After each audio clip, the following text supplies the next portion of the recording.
오렌지 방이 참 가서 나하고 없나?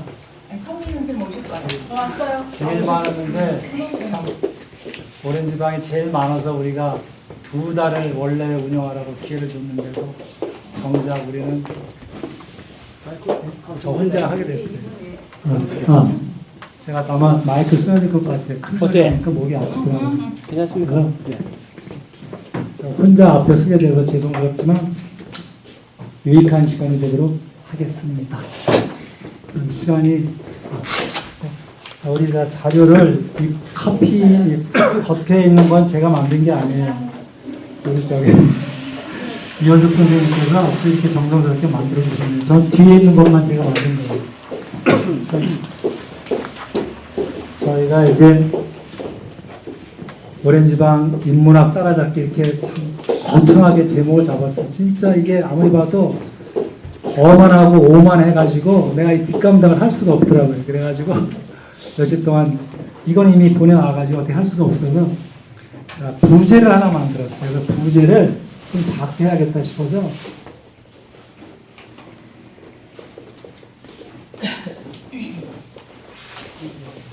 네. 잊어버린 고전 다시 듣기 이렇게 제가 좀 부제를 만들었어요. 그래야 그 인문학 큰 범위 내에서 고전으로 좀 이렇게 좀 압축돼야 저도 좀 마음 편하고 그래서 또 고전도 사실 저한테 언강생심이에요. 저는 이제 저희가 이걸 해나가려고 합니다. 자, 이제 시간이 없으니까 바로 본 강의 들어가겠습니다. 성민 회장님 딱 맞춰왔습니다.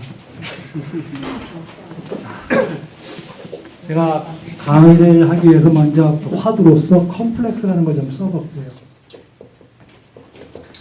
제가 뭐 정신분석학을 얘기하려고 한 게 아니고 우리가 많이 알고 있는 컴플렉스 중에서 고전과 연이 다 있는 게 있죠.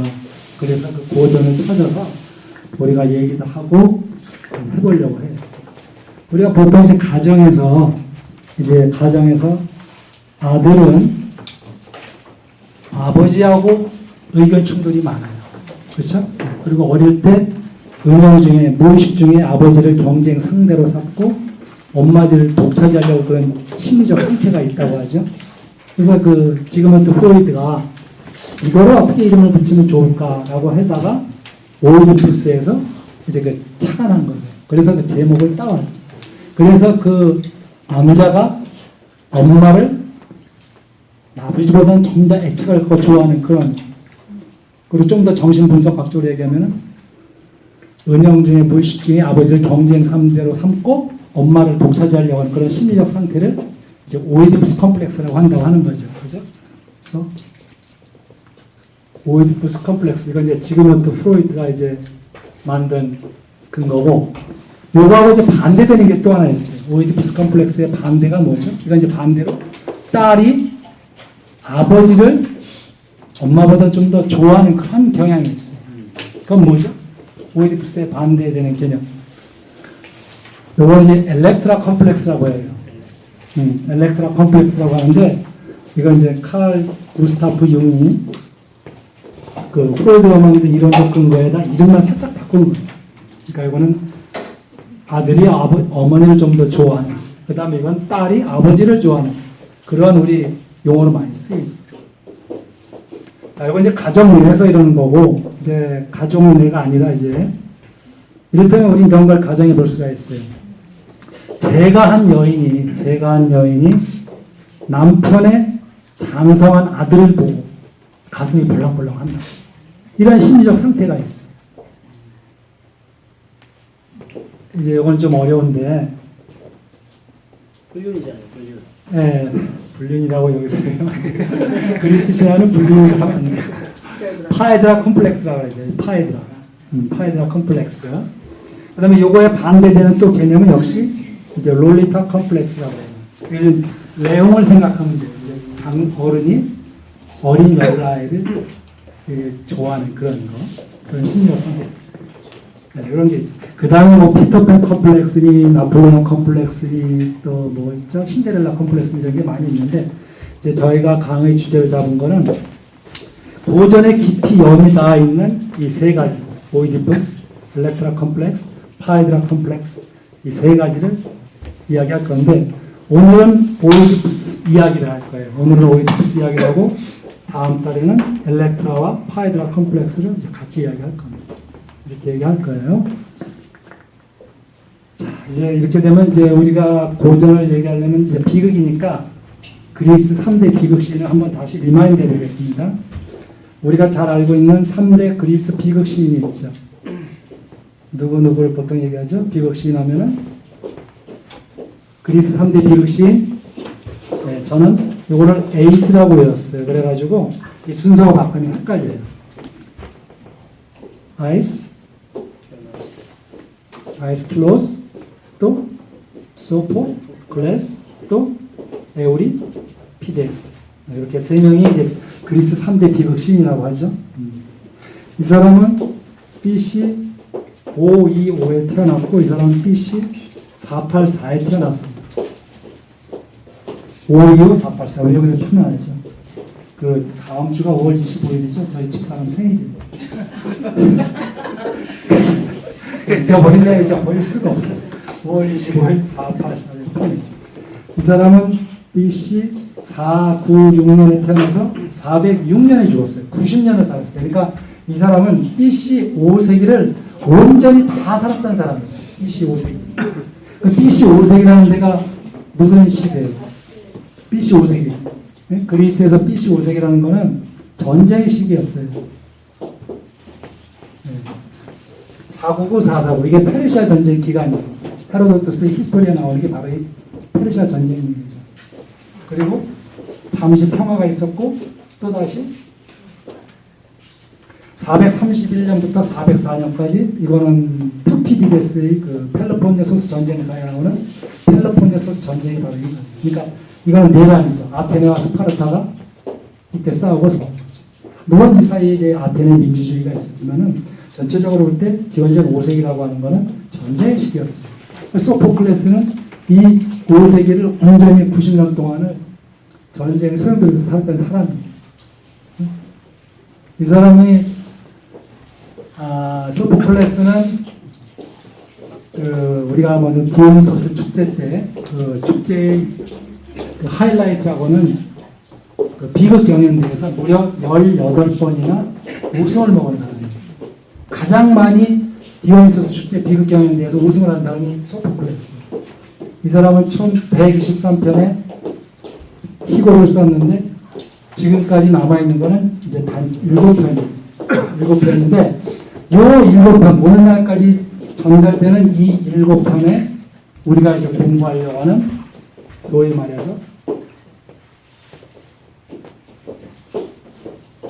네, 요 테바의 트릴로지가 요 안에 3편이 들어가 있는 거예요. 그러니까 3개가 하나로 묶여 있는 거죠. 이걸 말하자면 3 테바 플레이즈 이렇게 되는 거죠. 네. 보통 테반 트릴로지라고 하는데 그렇게 쓰면 이 테반이 무슨 말인지를 몰라요. 그래서 테바의 트릴로지를 저는 항상 쓰고 이렇게 풀어주죠. 여기에 들어가 있는 얘기가 뭐냐면 첫째가 오이디푸스가 되는 거예요. 오이디푸스, 그 다음에 오이디푸스 앤 콜로노스, 그 다음에 안티고네, 우리가 알고 있는 안티고네죠. 이 세 작품이 오늘까지 전달되는 7편 안에 이제 기록되는 거예요. 그래서 저희는 오늘 오렌지방에서 이 3가지 얘기를 할 겁니다. 이 3가지 얘기를 할 건데, 이 참 우리가 그 작가가 이 책을 언제 냈는가라고 할 적에 그 출판 연도로 하지만 예전에는 책 출판이 없었으니까 이 당시에는 연극이 상연된 그 연도로 해서 선두를 가리죠. 근데 웃기는 게 이게 BC 441년에 나왔고 여기 아마 425년, 이거는 1년 전이니까 407년에 나왔어요. 그러니까 이 작품이 제일 먼저 연극이 상연된 거예요. 안티고네가. 극적인 효과도 이게 제일 높지. 3부작 중에서.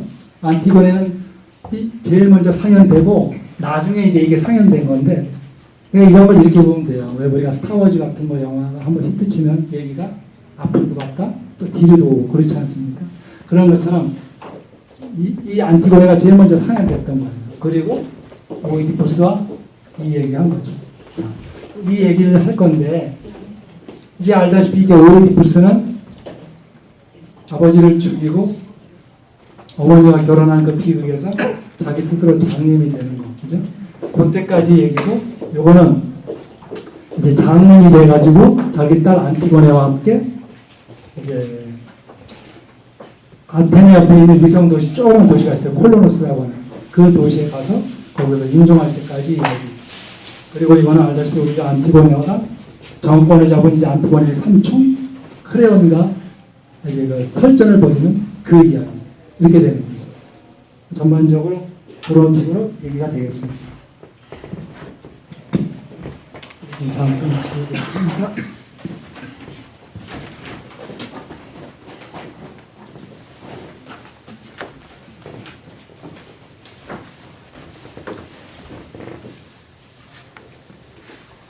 네, 이제 얘기를 본론 들어가기 전에 저희가 그 가족관계, 거기 보면은 제가 가족관계라고 되어 있는 거 있죠?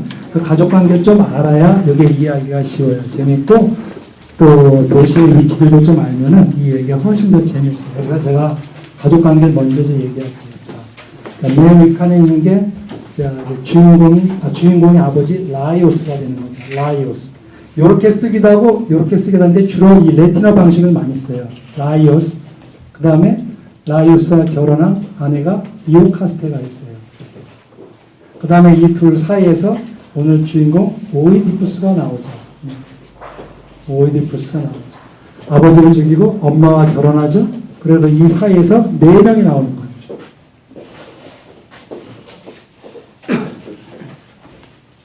에테오클레스, 폴리메이테스, 안티고네, 이스네. 자기 어머니와 결혼해서 이 4 자식을 둔 거예요. 이 둘은 쌍둥이에요. 안티고네, 이스메네 있고, 이제 이오카스테의 오빠 크레온이 있죠. 크레온이 있고, 크레온의 아내 에오리디케가 있고, 요 사이에서 하이몬이 나옵니다. 아들. 또 다른 아들이 있는데 중요한 아이들은 하이몬이죠. 이 두 사이는 사촌이지만 약혼 관계예요. 약혼. 네, 얘들은 뭐 아무것도 아닌 일이에요. 사촌이고 약혼 관계가 있고, 자, 여기서 제일 중요한 게 이제 코린도스의 왕 폴리보스가 있습니다. 폴리보스가 있고, 이제 제일 중요한 역할은 예언가가 있죠. 점쟁이 예언가 테이레시아스. 여기까지가 이제 등장인물입니다. 그 관계를 좀 알아야 또 얘기할 때 좀 재미있어요. 그 다음에 그리스의 전반적인 좀 도시의 위치를 잠깐 좀 살펴볼 필요가 있어요. 여기 이제 오늘날 터키죠. 이제 아나톨리아 반도. 이 아나톨리아 반도의 이쪽 서안을 이오니아 지방이라고 해요. 이오니아 지방이라고 하는데 그 호메로스가 이오니아 사람으로 알고 있죠. 왜냐하면 그가 정한 그 일리아스 오디세이가 파피루스가 이오니아 지방의 방언으로 기록되어 있는 걸로서 이 지방 사람이 틀림없다 이렇게 되는 건데 정확한 도시는 몰라요. 그리고 여기 이렇게 무슨 동물이 엎드려 있는 것처럼 생긴 것은 이제 사보스 섬인데 그 제우스의 부인 헤라 여기서 태어났죠. 그리고 뭐 수학자, 철학자인 피타고라스도 여기서 태어났고, 네, 여기서 태어나요. 이 밑에 보면 이제 밀레투스라고 있죠, 도시가. 그 소크라테스가 나오기 이전에 최초의 자연법 철학자 탈레스가 요 도시에서 태어났죠. 너 자신을 알라라고 얘기했던 탈레스, 그죠? 너 자신을 잘 아는 소크라테스가 얘기한 게 아닙니다. 탈레스가 얘기하는 거죠. 그 다음에 여기 이제 할리카르나소스라고 하는 도시에는 이제 역사의 아버지는 헤로도토스 이렇게 여기서 많이 태어난 거예요. 다음에 트로이 얘기할 때 이 부분 다시 한번 얘기할 때가 있어요. 트로이가 바로 이 자리에 있죠, 이 자리. 이 자리에서 트로이가 있는 거죠. 자, 이제 우리가 위치를 보겠습니다. 여기 이제 아테네가 여기에 있습니다. 아테네가 여기 있고, 여기서 한 170km, 160km 떨어진 여기에 그 점보로 가는 집, 미아리 점집이 바로 여기 있어요. 델피가 여기 있고, 여기가 이제 테바이라고 하는 이제 우리 오늘 배경이 된 도시가 이 중간쯤에 있죠. 그리고 여기에 이제 운하가 있죠. 우리가 성경에서 고린도 전서, 고린도 후서 할 때 그 도시, 코린스. 맞죠? 총장님? 코린스가 여기 있고, 이제 이 펠로폰네소스 반도에가 그 그리스 최초의 본토 문명인 미케네 문명이라는 미케네라는 데가 여기 있고 그 밑에 여기 이제 아르고스라고 하는 도시가 있어요. 아르고스. 그래서 꼭 알아야 될 게 델피, 테발, 그 다음에 여기 아르고스. 이 정도만 알면 이제 얘기가 재밌어요. 요 왔다 갔다 하는 관계를 알아야 되니까. 이렇게 있죠. 이렇게 과적 관계가 있고, 지금부터는 이제 이야기를, 요 1부가 아니고 40분까지 끝나야 되는데, 이때까지 제가 빠른 시간에 걸쳐서 제가 이야기를 할 거예요. 그래서 적을 건 우리가 다 아는 이야기니까, 한번 이야기를 리마인드 하고, 이제 보충 설명 들어가는 걸로 넘어갈 거예요. 제가 아주 빠른 시간 내에 그 스토리를 간략하게 아까 부제로 했던 것처럼 잊어버린 거 좀 다시 듣기니까 말씀드리겠습니다.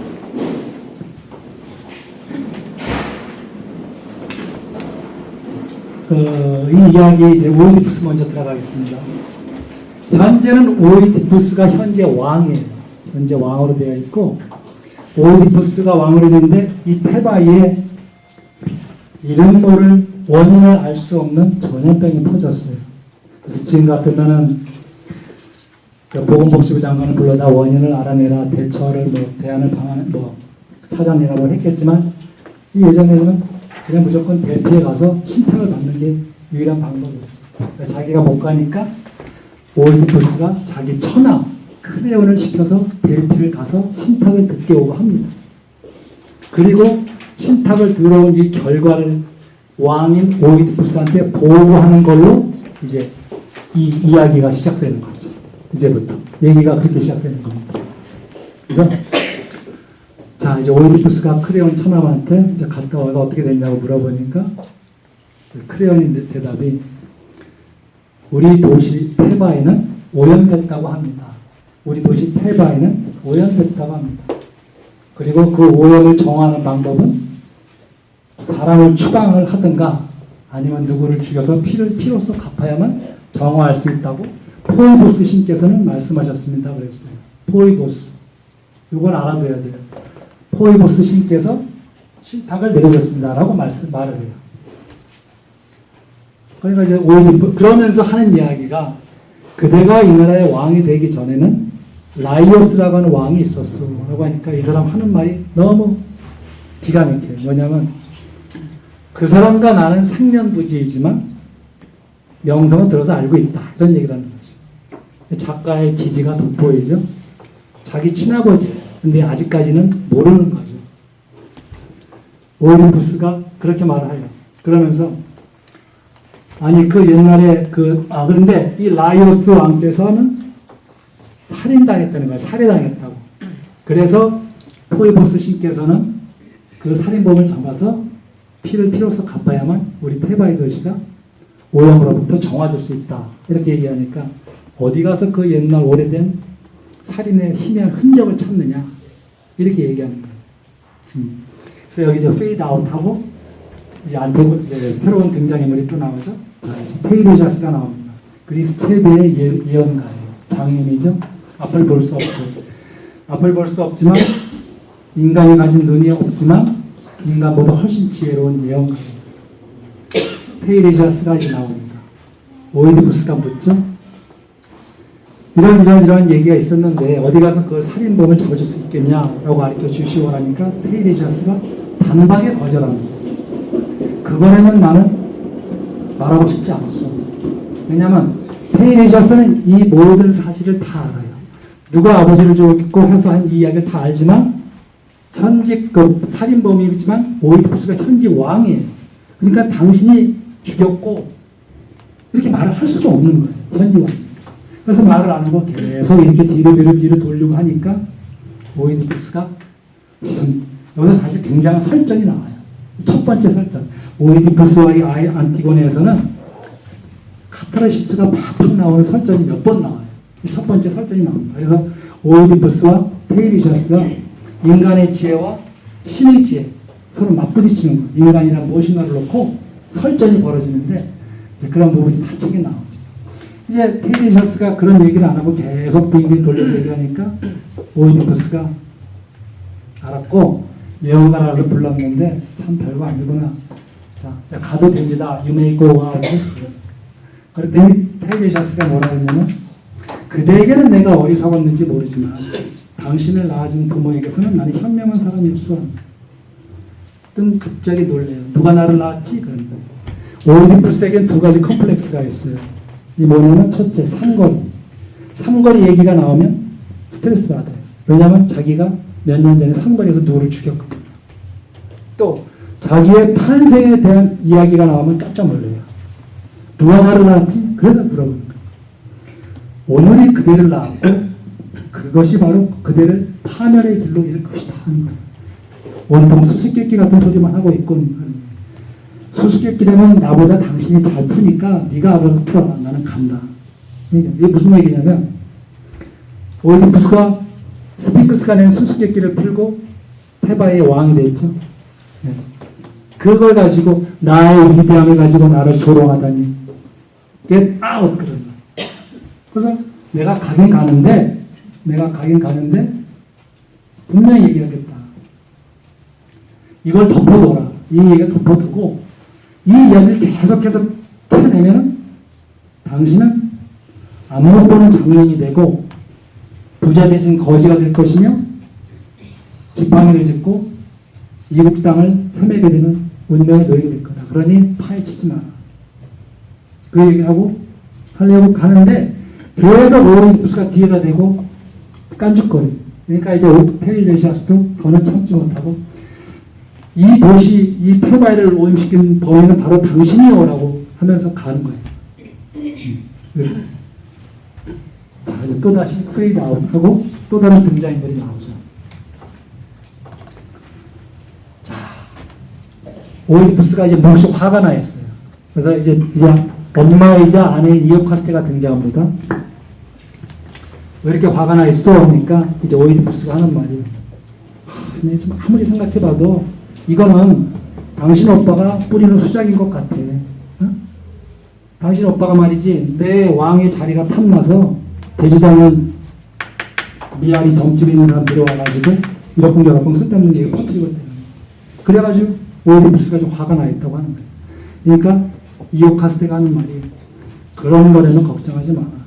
인간은 그 누구도 미래사를 예측할 수가 없다라고 얘기합니다. 그러면서 한다는 얘기가 쓸데없는 얘기를 해요. 그 쓸데없는 얘기가 뭐냐면 이제 자기 과거 얘기를 해주는 거예요. 당신과 결혼하기 전에 나의 엑스 허스밴드인 라이어스와 나 사이에는 아이가 없었다. 그래서 우리는 델피에 가서 신탁을 받아보니 신탁이 뭐냐면 너희 둘 사이에 나오는 아들이 아버지를 죽이고 어머니와 결혼한다고 이 비극적인 신탁이 내려왔어요. 우리는 이게 너무 무서워서 라이어스가 아들을 3일 만에 발을 꽁꽁 묶어서 키타이론 산에다 갖다 내다 버려라. 그래가지고 우리 하인이 거기다 내다 버렸으니까 걔는 죽었을 테고, 그리고 당신이 이 나라의 왕이 되기 전에는 라이어스는 델피에 갔다가 오다가 어느 삼거리에서 어떤 도둑놈한테 매맞아 죽었다, 객사했다, 비명 행사했다 얘기하는 거예요. 그러니 신탁은 안 맞지 않았느냐. 신탁에 의하면 아들이 아버지를 죽이고 엄마를 결해야 되는데 아들은 키타이론 산에다 내다 버렸으면 죽었을 테고, 아버지는 삼거리에서 도둑놈한테 객사를 했으니 안 맞지 않느냐. 이 얘기를 탁 엄마 이오카스테가 얘기하는 거예요. 엄마이면서 부인 이오카스테가. 오이디푸스가 이 이야기를 들으면 얼마나 가슴을 놓이겠어요. 자기가 테바이의 왕이 되기 전에 삼거리에서 누구를 죽였거든요. 이 사람이 그 사람인지는 아직 명확한 근거는 없지만 가슴은 떨리는 거죠. 그래서 이오카스테의 아내 이오카스테한테 물어보는 거예요. 라이어스는 언제 죽었으며 어떻게 생겼어? 하고 이제 물어보죠. 그러니까 당신이 이 나라 왕이 되기 전에 그런 일이 있었고 생긴 건 당신하고 다르지 않다. 당연하죠. 아버지니까 아들인데 당신하고 다르지 않게 생겼다 이거. 이제부터 막 이제 절정으로 이제 올라가게 되는 거죠. 올라가죠. 자, 또 페이드 아웃하고, 자, 이번에는 새로운 등장인물이 나오죠. 자, 여기 아까 말씀드린 고린도스에서 이제 사람이 옵니다. 고린도스에서 사신이 와요. 고린도스의 왕 폴리보스가 이제 숙한으로 운명했어요. 폴리보스가 숙한을 했어요. 그러니까 사신이 와가지고 이 고린도스에서 그러니까 사신이 와가지고 테바이까지 한 6, 70km 돼요. 여기까지 와서 테바이에서 있는 그 오이디푸스 왕한테 보고합니다.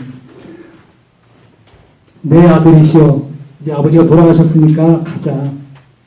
아버지인 폴리보스가 돌아가셨으니까 가자. 가야지, 아버지 돌아가셨으면. 그런데 오이디푸스는 안 가는 거예요. 왜?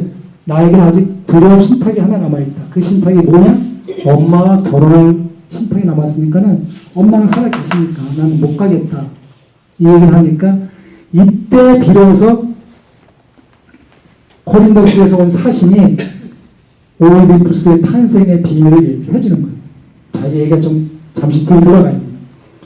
라이오스와 이오카스테가 부부였을 때 이 사이에 아이가 없어서 신탁을 받았어요. 말씀드린 대로 신탁을 받아보니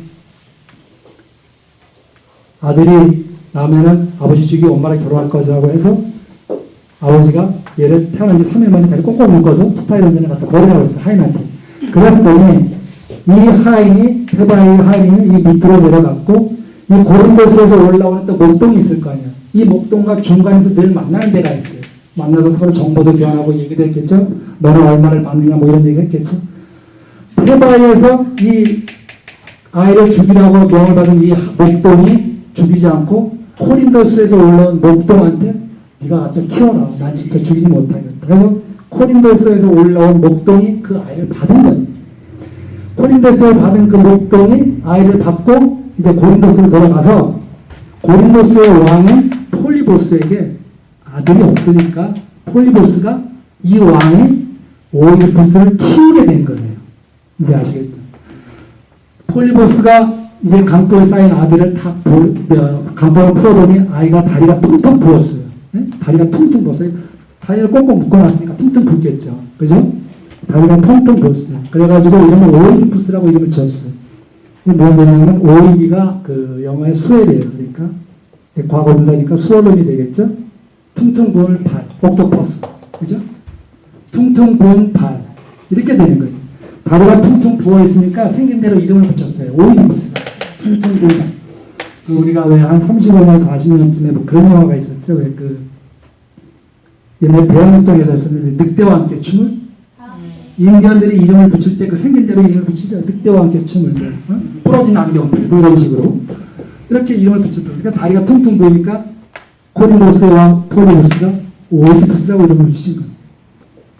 그리고 여기서 사춘기를 지나서 성장해서 성인이 된 거예요. 그런데 이 코린도에서 자랄 때 이제 어느 날 주연석에서 술을 먹은 한 사람이 오이디푸스를 보고 너는 이 나라의 왕자가 아니야. 너는 누가 주소가 준 거지. 너는 이 집 왕자가 아니야. 하니까 깜짝 놀라는 거죠. 그래서 아버지 폴리보스 왕에게 물어보고 엄마에게 물어봤지만 엄마 아버지는 노발대발 한 걸로만 얘기가 되지 더는 없습니다. 그런데 오이디푸스는 그날로부터 굉장히 기억이 안 나요. 왜냐? 마을, 코린도스 마을 전체에 다 소문이 퍼졌기 때문에 그래요. 저 왕자는 그 집의 아들이 아니고 정식 왕자가 아니고 누구한테 목동에 손에 넘겨진 거다라고 이게 퍼진 거예요. 그래서 이제 거기서 저 오이디푸스는 기분이 나빠서 아버지 어머니 몰래 피토에 갔다라고 하는 얘기가 나와요. 피토도 또 알아야 됩니다. 피토. 아버지 어머니 몰래 나는 피토에 갔어라고 하는 게 책에서 나오죠. 피토에 가서 피토가 말하자면 델프의 또 다른 이름이에요. 피토에 가서 신탁을 받아봤어. 내가 어떤 운명인가 알아보고 싶었더니 아폴로 신께서 얘기한다는 게 다짜고짜 너는 이놈아 네 아버지를 죽이고 네 엄마와 결혼할 운명이야. 이런 무시무시한 신탁을 그 당사자 아들한테 한 거예요. 그러니 그런 말을 들은 오이디푸스는 자기 엄마 아버지가 계시는 고린도스로 갈 수가 없죠. 그래서 방랑생활을 시작하다가 어느 삼거리에 딱 이르게 됐는데 이 삼거리 이건 이제 제가 만든 건데 그 오만과 객기와 비극의 삼거리 이건 제가 만든 모델입니다. 어디서 본 거 아니고 제가 만든 모델이죠. 카피라이트죠. 오만과 객기와 비극의 삼거리가 제일 묻혔어요. 여기서 이제 그 라이오스 왕 일행이 이제 다시 아버지입니다. 라이오스 왕 일행이 이쪽에서 내려오고 오이디푸스는 이쪽에서 이렇게 된 거죠.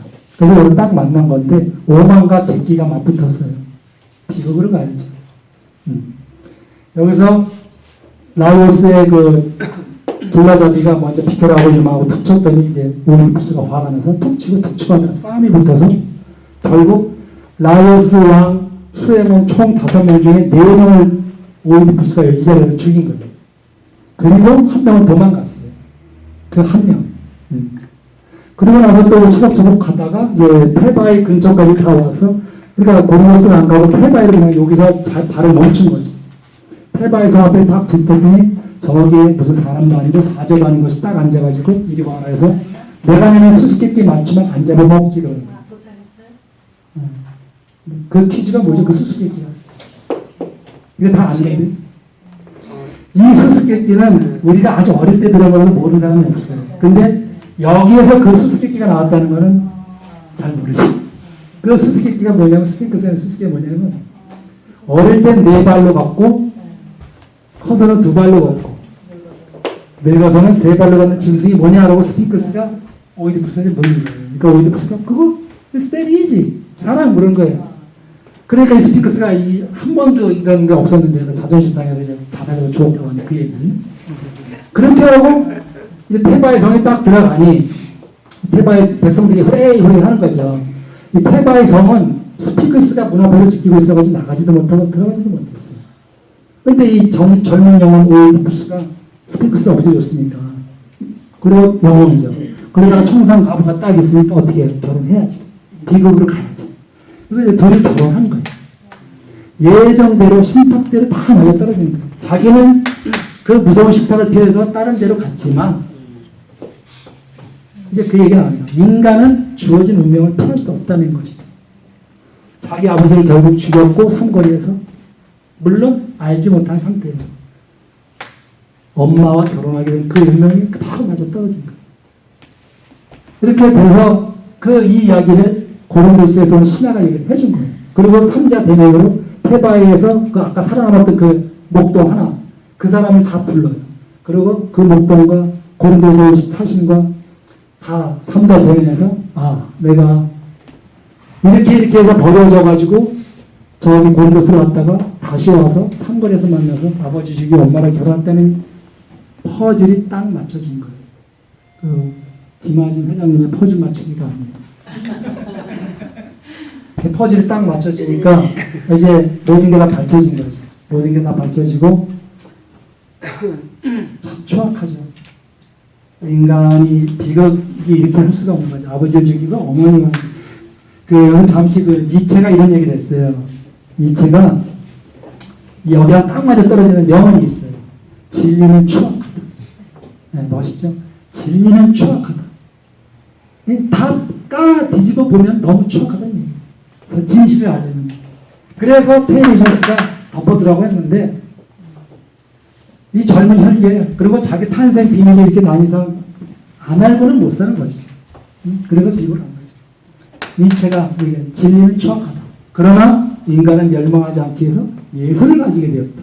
그래서 예술의 단계를 넘어간다. 니체가 한 말이었다. 자, 이렇게 돼서 이 이야기를 다 듣고 나니 이제 이제 이오카스테가 기가 막히죠. 자식도 기가 막히지만 내가 낳은 자식하고 내가 결혼을 했어요. 응? 얼마나 기가 막혀. 이야기 끝나고 방에 들어가서 목매달아 자살하죠. 목매달아 자살. 지금부터 시간이 없어서 빨리 속도로 얘기하겠습니다. 목매달아 자살하고 오이디푸스는 방에 뛰어들어가서 안에 이제 엄마인 이오카스테의 시신을 내려서 가슴에 있는 황금 브로치로 자기 눈을 찌르지. 그래서 스스로 장님이 돼요. 있어도 보지 못하는 이런 건 필요 없다. 그래서 눈을 찝니다. 거기까지가 오이디푸스 왕의 이야기입니다. 그러면서 처남인 크레온에게 후상 어린애들이 있으니까 어린애들 좀 잘 부탁한다라고 하면서 이제 떠난다고 하는 그 이야기가 바로 요거죠. 이제 큰딸 안티고네의 길라잡이 안티고네가 이제 그 콜로누스까지 콜로노스는 여기 있죠. 아테네 옆에 있는 콜로노스까지 가는 이야기. 그래서 콜로노스에서 그 오이디푸스는 이제 거기서 이제 죽습니다. 임종하지. 물론 거기에서도 약간의 갈등이 있죠. 이 두 아들이 콜로노스까지 찾아와서 서로 왕의 대결하고 치고받고 싸우고 삼촌도 얘들은 어리니까 내가 왕이 된다고 이러면서 막 그 오이디푸스를 괴롭히는 게 있는데 극적인 갈등이 좀 떨어져. 그 다음에 이제 안티고네로 넘어가죠. 보통 그 여기서 이 책도 보면은 오이디푸스하고 안티고네만 주로 다뤄요. 그 가운데 콜로노스 이야기는 잘 다루진 않아요. 힘들어서. 이 그림은 이 폴란드 화가 그 안토니 브로도프스키를 같이 그린 그림인데 보통 이 이야기 할 적에 가장 많이 이 그림이 인용돼요. 안티고네, 오이디푸스, 길 떠나는 오이디푸스예요. 이렇게 해서 이제 안티고네 얘기로 넘어갑니다. 얘기가 이제 오이디푸스에서 안티고네 3부작이니까.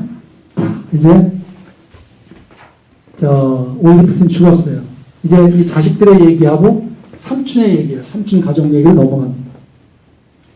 이 둘은 쌍둥이에요. 쌍둥이인데 누가 위인지 아닌지는 문학 작품 속에서도 구분이 안 돼요. 그래서 한 번은 에테오클레스, 폴리네이케스, 그 다음 폴리네이케스, 에테오클레스 1년씩 하다가 얘가 얘한테 넘겨주질 않아요. 항상 그래서 비극이 시작되죠. 형제들은. 그리고 아버지 오이디푸스가 떠날 때 얘네들이 잡질 않아요. 아버지 가지 마세요. 빈말이라도. 근데 안 그래요. 왜? 왕권 때문에. 그래서 오이디푸스가 떠날 때 원망 섞이는 말을 한마디 남기고 하죠. 너희도 삶이 평탄치 않게 될 거다. 진짜 그래요. 에테오클레스가 계속 혼자 동차지하려고 하니까 폴리네이케스가 나는 갈래. 그래서 어디로 가냐면 테바에서 그 아래 아르고스까지 내려갑니다. 아르고스. 여기까지 가서 이제 자기 힘을 키워가지고 군사력을 이끌고 테바에를 쳐들어옵니다. 우리 이제 우리가 인터넷에 보면은 그냥 7장군, 7장수 이거 한번 쳐보면 이야기가 쫙 나와요. 테바에를 공격한 7장수하는 7장군 이야기인데 그 폴리네이케스가 자기를 포함해서 7장군이 테바에를 쳐들어오는 거예요. 이제 에테오클레스를 도이치고 내가 왕이 되겠다는 거예요. 그래서 이 테바의 벌판에서 서로 치고 받고 해서 같은 시간에 둘 다 죽습니다. 이 둘 다 죽어요. 네, 둘 다 죽죠. 자, 이제부터 안티고네 얘기는 지금부터예요. 그러니 안티고네는 동생이니까 오빠들의 그 장례를 치러줄 의무가 있고 이제 크레온이 왕위에 이제 올라간 거예요. 지금부터 싸움이 시작되는데 이 설전이 정말 카타르시스가 많이 나옵니다. 설전 중에 설전이죠. 크레온이 왕권을 딱 잡았어요. 자, 이제 법령을 하나 포고하죠. 뭐냐면, 자, 똑같은 형제지만 에테오클레스는 나라를 지키다가 싸웠으니까 동작동 국립묘지에 묻어준다. 그러나 요놈은 군대를 이끌어와서 공격해왔으니까 매국 오니까 얘는 새떼가 뜯어먹게 허허벌판에 내버려둬라. 이렇게 얘기를 합니다. 그런데 이거는 크레온의 얘기고 안티고네가 이거에 대해서 저항을 하는 거죠. 그거는 당신의 법, 인간의 법, 네가 만든 인간의 법이야. 이 두 사람은 내 오빠야. 그쵸? 그게 가족 아닙니까? 도둑놈이라도 내 오빠잖아요. 그게 가족. 신의 세계, 자, 신의 세계. 자, 잠깐 여기 합시다. 제우스가, 이제 올림푸스 신이 되어서 제우스가 하늘을 장악하고, 포세이돈이 바다를 잡고, 하데스가 지하 세계를 이제 갔죠.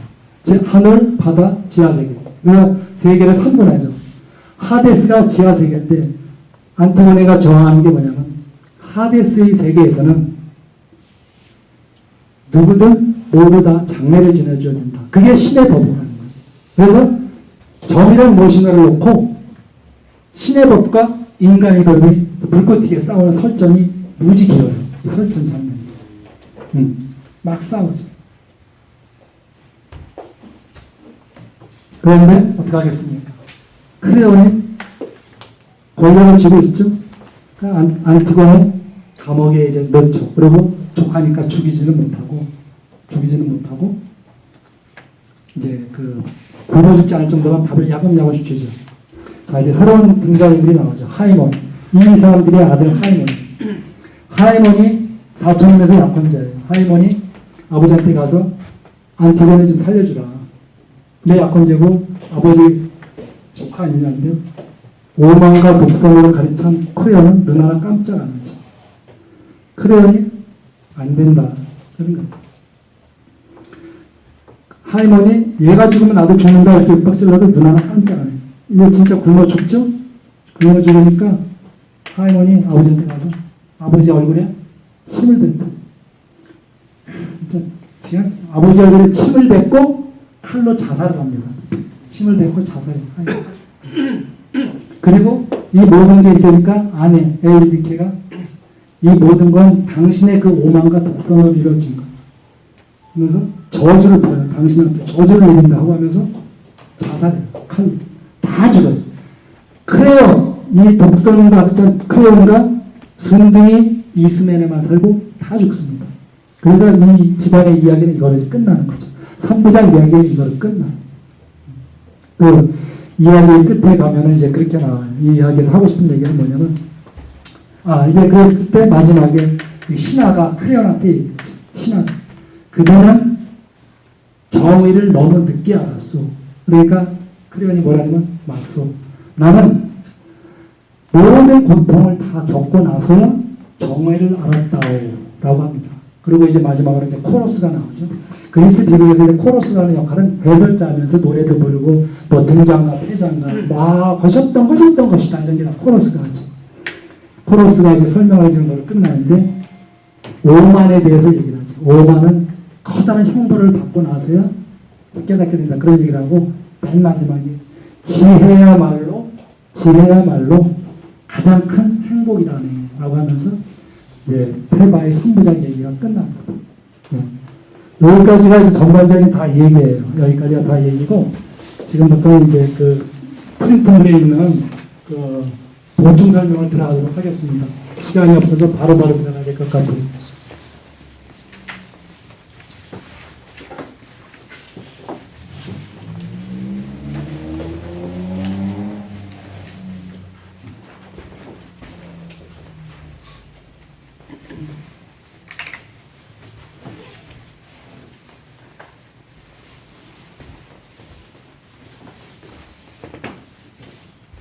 보죠. 이제 보충 설명 들어가겠습니다. 거기 1번 보면 포이보스, 아폴론, 록시아스 이렇게 나와 있죠. 이게 뭐냐면 아까 제가 처음에 얘기했죠. 그 포이보스는 아폴론의 또 다른 이름이에요. 그러니까 우리가 그리스 신화를 공부하기가 힘든 게 첫째, 이름이 어려워요. 그죠? 둘째, 헷갈리는 비슷비슷한 이름이 너무 많아요. 셋째, 똑같은 이름의 사람이 여기서 나오고 여기서 나오고 여기서 나와요. 아까 크레온의 부인 에우리디케처럼 크레온 내가 알고 있는 에우리디케만 4명이 있어요. 그러니까 그 얘기를 할 수가 없고 또 사람 이름 앞에 수식어가 항상 붙어요. 아폴론 신을 나타낼 때 포이보스가 나와요. 포이보스의 뜻은 빛나는 자 그런 뜻이에요. 아폴론이 태양의 신이니까 빛나는 자. 보통 우리가 로마 황제 아우구스투스 옥타비아누스 그러지 않습니까? 아우구스투스 옥타비아누스 같이 포이보스 아폴론 그렇게 얘기를 합니다. 그러니까 빛나는 자 아폴론이라는 얘기죠. 포이보스는 뜻은 빛나는 자 그런 뜻이에요. 그 다음에 이제 록시아스가 이제 뭐냐면 아까 제가 처음에 얘기 드렸어요. 오이디푸스가 자 이제 오이디푸스가 예언가 테이레시아스한테 막 윽박지르죠. 범인이 누군지 빨리 말해라고 얘기하지. 근데 범인은 얘기를 못하고 하니까 여기서 그 테이레시아스가 마지막에 한 게 애매모호하게 말을 하고 가죠. 항상 오늘이 그대를 낳고 그것이 파멸로 이끌 것이다 이런 뜻이라든지 그런 식으로 얘기. 항상 예언가들은 얘기를 두리뭉술하게 얘기하지 않습니까? 그 미아리 점집에 딱 가니까 이런 얘기를 하는 거예요. 그대 인생 앞에는 커다란 물이 흐르는데 이게 뭐지? 그럼 맞아요. 저 다음 달에 이민가요. 그래 그거야. 이런 얘기를 이제 예언가들이 하잖아요. 록시아스라는 개념은 바로 그거예요. 애매모호하게 말을 하는 자. 예언가들이 꼭 그렇게 말해요. 그래서 이제 보면 자 이제 테바에 가면은 델피에 가면은 델피에 저는 안 가봤지만 이제 발이 3개가 달린 의자에 무녀가 이렇게 앉아가지고 이제 있어요. 여기 이제 그 다음 거 2번 들어가는 겁니다. 들어가면은 이제 이게 점집이에요. 델피 델피 아폴로 신전의 이제 신탁소인데 여기에 땅에서 이상한 수증기가 이렇게 막 올라온대요. 제가 요거는 모르겠는데 수증기가 올라오면은 이 무녀가 하고 쭉 한번 들이마시고 이제 접신 상태에 들어가는 거예요. 그리고 나서 이제 신탁을 내려주는 거. 응? 너는 네 아버지를 어쩌고저쩌고 할 거야. 이렇게 하는 거예요. 근데 이게 어렵잖아요. 이게 어렵단 말이에요. 그래서 이렇게 신탁을 내려주는 그 무녀, 신탁을 내려주는 그 무녀를 피티아라고 해요. 피티아. 여자입니다. 무녀. 대개부당은 여자죠. 박수무당도 있지만 신탁을 내려주는 그 무녀를 피티아라고 하는 거예요. 그래서 델피의 또 다른 이름이 피토예요. 피토. 나는 아버지와 어머니 몰래 피토에 가서 아폴로의 신탁을 들었어 하고 그 얘기가 피토가 오이디푸스 아이들이 나오는 피토가 바로 피토. 피티아가 있는 장소라 이거죠. 피티아가 있는 도시라 해서 피토가 된 거예요. 그러니까 피토는 델피의 또 다른 이름이에요. 자, 이제 오라클이 있는데 오라클 미국에 있는 그 컴퓨터 회사인가요? 오라클 이름도 잘 졌어요. 오라클의 뜻은 여기 조금 애매한데 그 신의 계시, 그 신탁을 오라클이라고도 하고 신탁을 내려주는 사람도 오라클이라고 해요. 그러니까 오라클은 범위가 좀 넓은 거고 피티아는 그 무녀를 피티아라고 하는 거예요. 그 책에서 나오는 게 있기 때문에 읽을 때 혹시 알면 참조하라고 말씀드렸습니다. 자, 여태까지 너무 딱딱한 얘기했고 이제 테이레시아스 얘기 들어가요. 테이레시아스는 재밌는 얘기가 있어서 하나 살짝 가운데 넣었어요. 제우스와 헤라가 이제 하도 할 일 없으니까 이제 케이크를 뜯어 먹으면서 뭐라 그랬냐면 제우스가 이제 심심하니까 헤라한테 여보 남자와 여자가 사랑을 나누면 누가 더 만족도가 클까? 이런 짤데기 없는 질문을 던지니까 헤라가 그거야 뭐 남자가 더 크겠지. 제우스는 여자가 더 크대. 이런 얘기를 하는 거예요. 근데 말을 주고받았지 근거가 없잖아요. 그래서 그러면 남자도 살아보고 여자도 살아본 사람한테 물어보자 그런 거예요. 그래서 제우스가 찾아보니까 진짜 있어요. 그게 테이레시아스. 이 테이레시아스가 왜 남자도 왜 여자도 있냐면 테이레시아스가 이제 산을 이렇게 가고 있는데 산에서 가는데 그 숲풀 속에서 뱀 두 마리가 이렇게 짝짓기를 하고 있었어요. 그래 이놈들아 개나지게 뭐냐고 지팡이로 톡 건드렸어요. 그랬더니 아이 뱀들이 지금 한창 안 되잖아요 건드리면. 그래가지고 뱀이 저주를 벌인 거예요. 그래서 이 테이레시아스가 여자가 됐어요. 그랬다가 또 이제 한참 시간이 흘러서 또 산에 가다가 또 다른 뱀이 또 요번에는 짝짓기를 또 하고 있는데 또 지팡이로 또 한번 톡 건드려봤어. 어떻게 되나. 그랬더니 이놈들이 또 저주를 걸어가지고 다시 원래대로 남자가 된 거예요. 그러니까 테이레시아스는 7년 동안 여자로 살았어요. 그래가지고 제우스가 이 사람을 이 테이레시아스 찾아와가지고 이때 멀쩡한 장님이 아직 아니에요. 너 남자가 살아고 여자 살았으니까 일로 와봐. 우리가 지금 내기를 했는데 10만 원 빵 내기를 했는데 너 말 잘해. 그래서 왜냐면 남자와 여자가 사랑을 나눌 때 누가 더 크더냐 하니까 테이레시아스가 뭐라 그랬어요? 누가 더 클 것 같아요? 사랑이. 남자의 만족도가 1이 되면 여자의 만족도가 9라고 하는 거예요. 그래서 그러니까 제우스가 이긴 거예요. 게임에서는. 그러니까 이제 헤라가 이제 약오르니까 쓰잘데기 없는 쓸데없는 소리 하고 있다고 하면서 테이레시아스를 똥 때려가지고 장님을 만들어버렸어. 아니면 제우스는 되게 미안하잖아요. 멀쩡한 사람 데려다 놓고 장님이 됐으니까 내가 미안하다. 그 대신 내가 너한테 예언하는 능력을 줄게. 그래가지고 예언하는 능력을 줘가지고 그리스 최대의 예언가가 된 건데 그리스 고전 보면은 어디든지 나오는 예언가가 이 사람 한 명뿐이 없어요.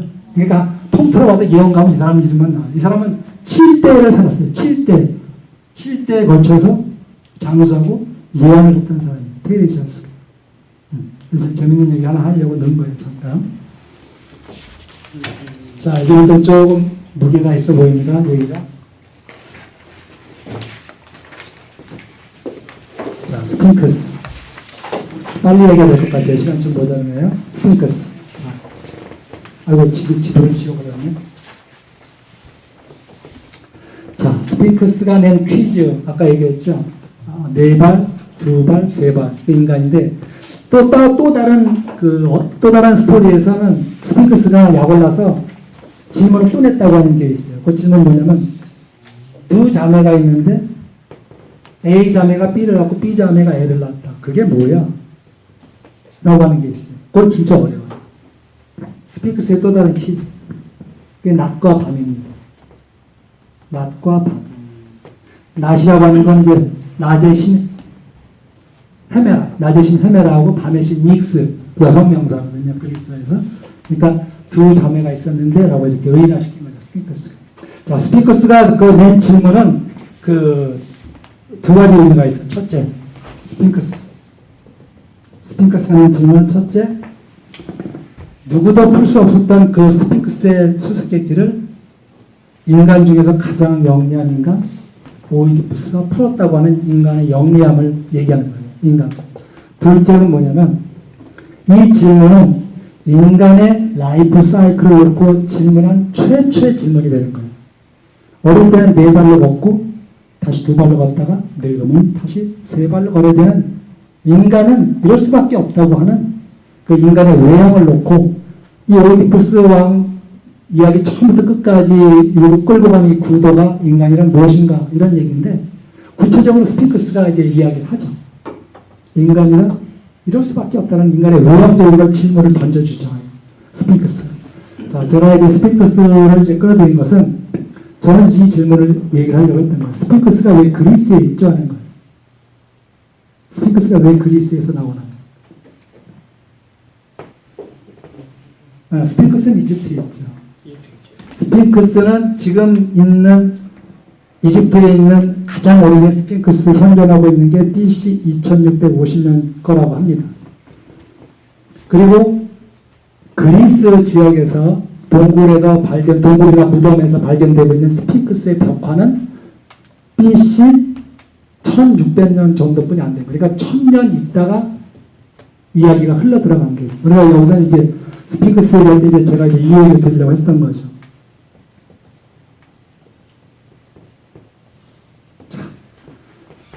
엑스 오리엔탈 룩스라고 하는 얘기를 하는 건데, 자, 빛은 동방으로부터 라고 하는 이 이야기가 있어요. 그리스는 오래전부터. 빛은 동방에서부터. 동양이 아닙니다. 동방입니다. 우리가 이 동방의 개념을 나도 어릴 때 참 몰랐는데, 우리가 왜 어릴 때 교회 다니면 예수님 태어났을 때 동방박사 세 박사가 와가지고 어쩌고저쩌고 했다는데 그 동방이 뭔지 모르는 거예요. 자, 아까 지도를 그린 게 후회되네요. 자, 여기 보면은 그리스가 이렇게 있었고, 여기 터키나 아나톨리아 반도가 있고, 여기에 이제 크레타 섬이 있고, 여기 이제 아프리카가 있으니까 이집트가 있겠죠? 이집트가 있고, 여기 뭐, 이건 지읍시다. 이스라엘이 있고, 뭐, 레바논이 있죠? 이렇게. 자, 이렇게 있죠. 크레타 섬에 이집트의 문명이 크레타 섬으로 옮겨갔고, 크레타 문명, 여기서 이제 미노스 문명, 그리스 에게 문명이 여기서 먼저 시작된 거니까요. 이게 BC 3000년의 얘기니까. 여기에서 문명이 이렇게 거슬러 들어간 거죠. 그리고 또, 이 테바이를 건국한 왕이 카드모스예요. 카드모스가 테바이를 건국한 최초의 왕인데, 이 카드모스가 요 페니키아, 지금은 레바논이죠. 이 페니키아의 왕자였어요. 페니키아 옛날부터 알파벳이 있었죠. 페니키아 알파벳이 카드모스가 이 얘기 꼭 해야 되겠네요. 자,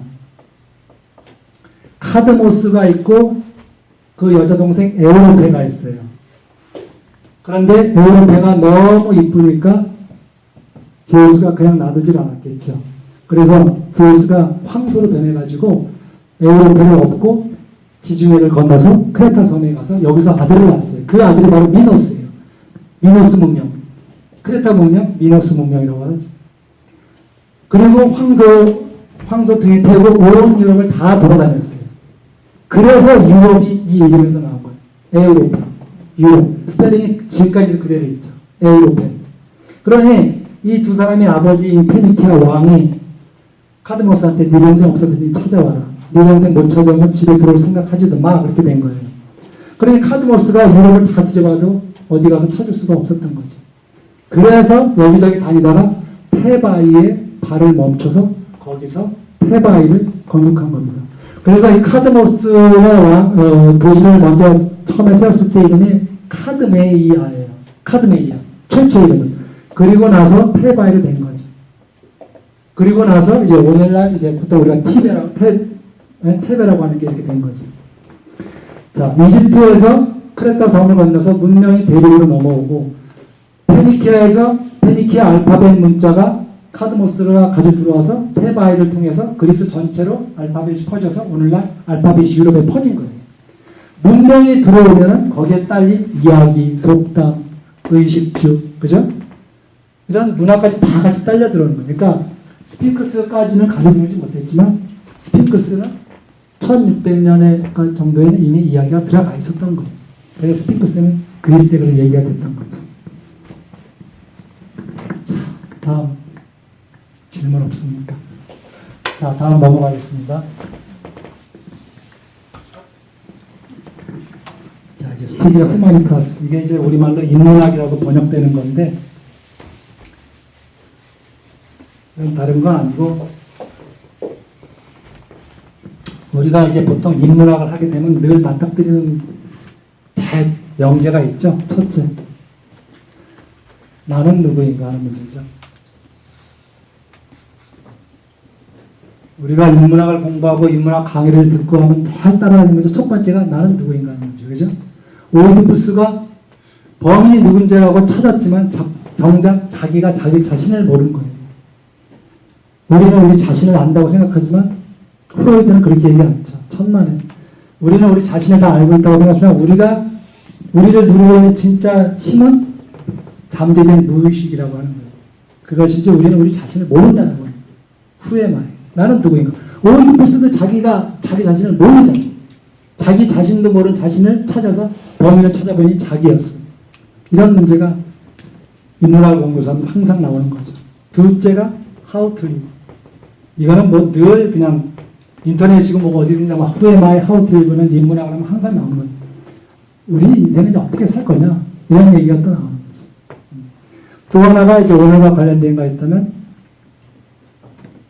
인간이란 무엇인가? 이 얘기죠. 인간이란 무엇인가가 바로 오늘 얘기한 오이디푸스하고 딱 맞아 떨어지는 거죠. 인간은 이렇게뿐이 안 되고 인간의 운명. 자, 신과 인간의 가장 큰 차이점 두 개가 있죠. 신은 임모털입니다. 그죠? 그리고 올마이티.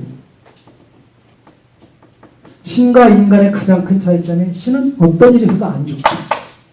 그리고 전지전능해요. 그렇지만 인간은 신이 준 운명을 받고 그 운명을 살던가 견뎌내던가 하는 그런 운명을 떼고 게 인간이에요. 그 차이가 인간이란 무엇인가 이런 얘기죠. 자, 여기서 하나 추가 잠깐 5분정도 남아서 그 얘기를 마저 드리죠. 인문학이라고 하는 단어를 누가 제일 먼저 썼습니까? 하는 질문. 돌발 질문입니다. 인문학이라고 하는 말을 최초로 썼던 단어, 사람. 힌트 없습니까? 힌트? 힌트요? 네. 로마 제국으로 가면 고대 로마로 올라갑니다. C자로 시작합니다. 시저. 아, C자 비슷했어요. 한 글자 맞았어요. 자, 고대 로마로 이제 키케로로 올라갑니다. 키케로가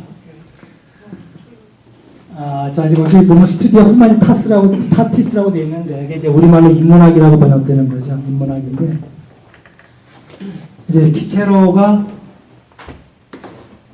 아우구스 옥타비아누스한테 죽죠. 이 제1차 3두 정치 때 시저가 이제 죽죠. 죽고 나서 아들 옥타비아누스가 이제 제2차 3두 정치 들어가서 이제 초대 황제가 되죠. 초대 황제가 되는데 이 키케로 왕을 죽였어요. 왜냐면 얘가 아버지 시저의 반대편에 줄 섰거든요. 그래가지고 새치 혀로 잘난 척한다 해가지고 옥타비아누스가 황제가 되자마자 시저를 죽였는데 어떻게 죽이냐면 두 손목을 똑 잘라요. 그리고 혀를 뽑아요. 혀를 뽑. 그래서 그 혀를 재단에다 징으로 박아요. 이제 로마 공화정은 끝이다. 나 아우구스투스 옥타비아누스가 로마 제국의 황제다. 그때부터 이제 제국으로 넘어가는 거죠. 그 잘난 피케로가 이제 살아있을 때 얘기예요. 살아있을 때 우리가 다 알듯이 온병가 아닙니까? 온병가고 변호사가 됐죠. 그 사람이 이제 그 도곡동에 이제 학원을 잔뜩 차리고 웅변도 많이 하고 있어요. 그래서 운동을 가르칠 때 반드시 머릿속에 해야 될 개념, 인간이란 무엇인가를 꼭 염두에 두라는 걸 하고 샜대.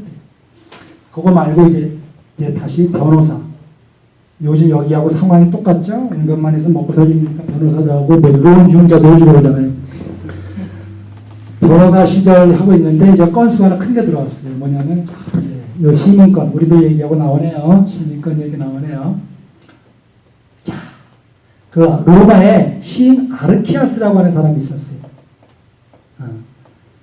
이 사람은 시민권에 문제가 있어요. 시민권이 아직 없는 사람이에요. 말하자면 영주권자 정도는 되겠죠? 불법은 아닌 것 같고.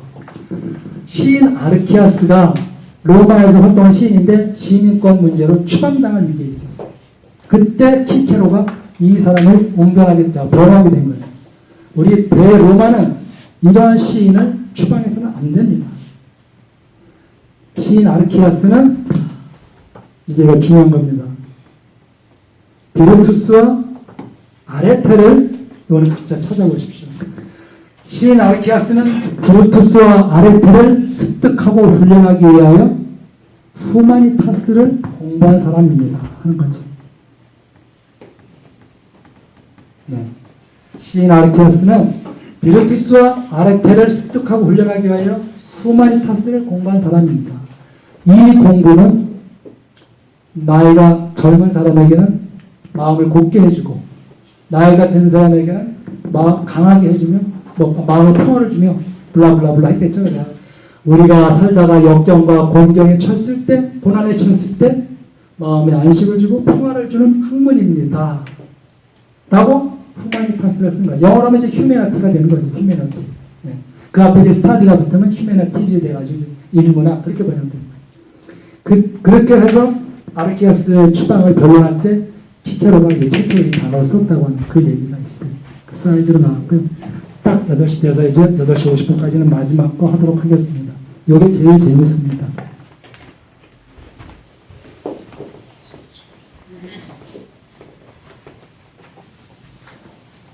자, 저주 얘기하겠습니다.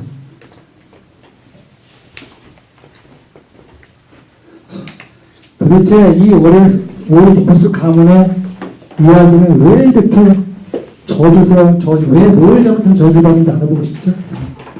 얘기할 건데, 자, 저주. 저주하고 요렇게도 쓰고 요렇게도 씁니다. 어떤 글자를 쓰든 이쪽에는 입구자가 2개예요. 이쪽에는 말씀원이 들어있고. 그쵸, 목사님? 그러니까 저주는 입조심 하라던가 입을 잘못 놀리면 저주받든가 말 조심하라 뭐 이런 거겠지. 하여튼 네? 그런 거 간단해요. 저주. 한자가 재밌죠? 저주. 입 잘못 놀리면 저주받는 것 같아요. 아무리 봐도. 그리고 저주는 이렇게 뭐 손이나 발, 머리로 하는 게 아니잖아요. 입으로 하는 거잖아요. 입으로. 항상 입이 문제죠. 요 입이.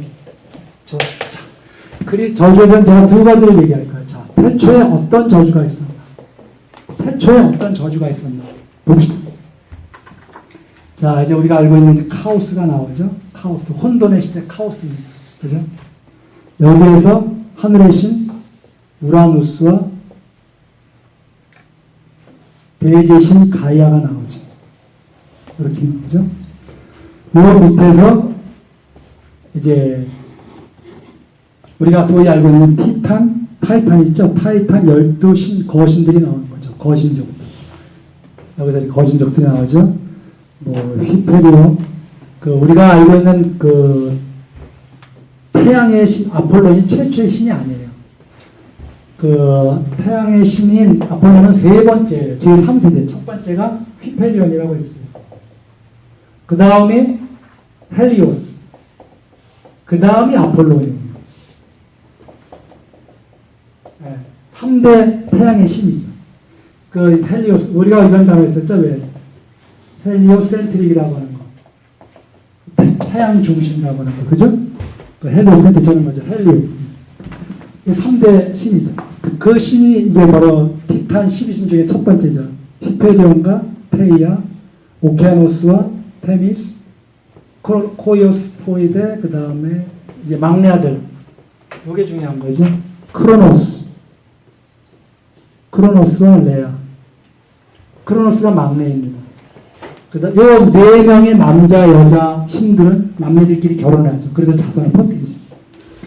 그 다음에 이제 기억의 여신 눈의 모신의 테미스. 이 테미스가 누구냐면은 우리가 왜 서초동 법원 정사감으로 이렇게 저울 들고 그렇죠? 정의의 여신 있죠. 그 여신이 테미스 여신입니다. 제우스의 두 번째 부인이죠. 그 다음에 크레이오스, 그 다음에 이아페토스. 이렇게 12명의 티탄 신이 나와요. 그리고 이 크로노스와 레아, 크로노스 막내인 크로노스가 누나 레아와 결혼해서 여기서 이제 우리가 알고 있는 하데스, 헤라, 포세이돈, 그 다음에 뭐 곡식의 여인 디메테르, 뭐 제우스, 그래서 쭉쭉쭉 해서 이 사람들이 바로 올림푸스 신들이 되는 거예요. 자, 여기에서 제우스가 여기에 있는 자식들 중에 하나인 디오네와 결혼해서 여기서 이제 아프로디테가 나오는 겁니다. 아프로디테. 이름이 예쁘죠? 아프로디테. 앞으로 봐도 예쁘고 뒤로 봐도 예뻐요. 그래서 아프로디테. 디테도 예쁘고. 이렇게 제우스가 디오네와 결혼해서 아프로디테. 앞으로 봐도 예쁘고 뒤로 봐도 아프로디테 났는데 요 이름 말고 호메로스하고 동시대 사람, 한 1, 20년은 같이 살았다고 하는 그 헤시오도스가 있어요. 헤시오도스의 신통기.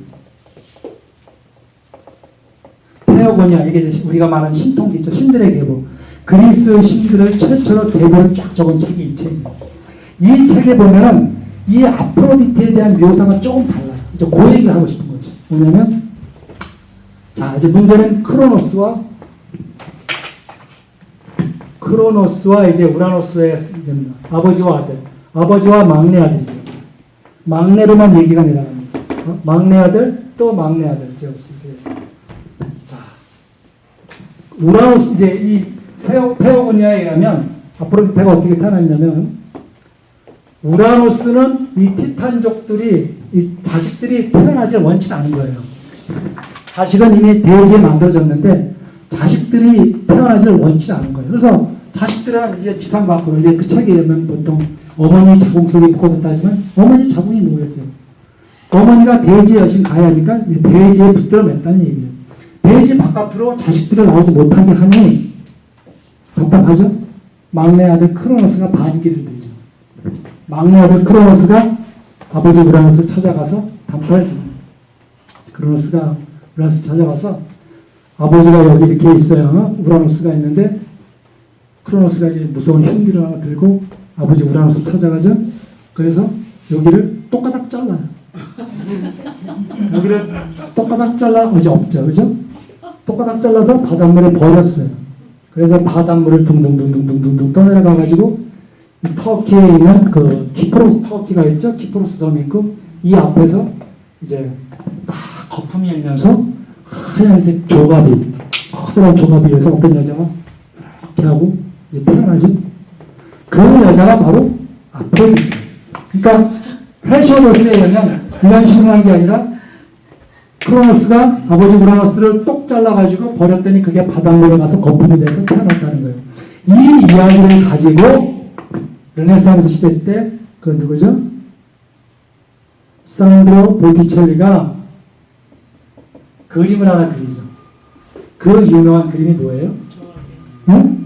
베누스의 탄생이죠. 이제 아프로디테가 베누스로 이름이 바뀌죠. 이태리니까. 베누스의 탄생이 바로 그 그림이에요. 보티첼리가 그 이야기를 갖고 그린 그림. 이렇게 여러 프라벤리가 있잖아요. 조합이. 베누스의 탄생.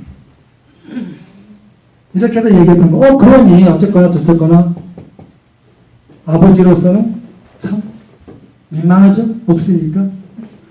없이 산다고 이제 무시당하니까 저주를 내리죠.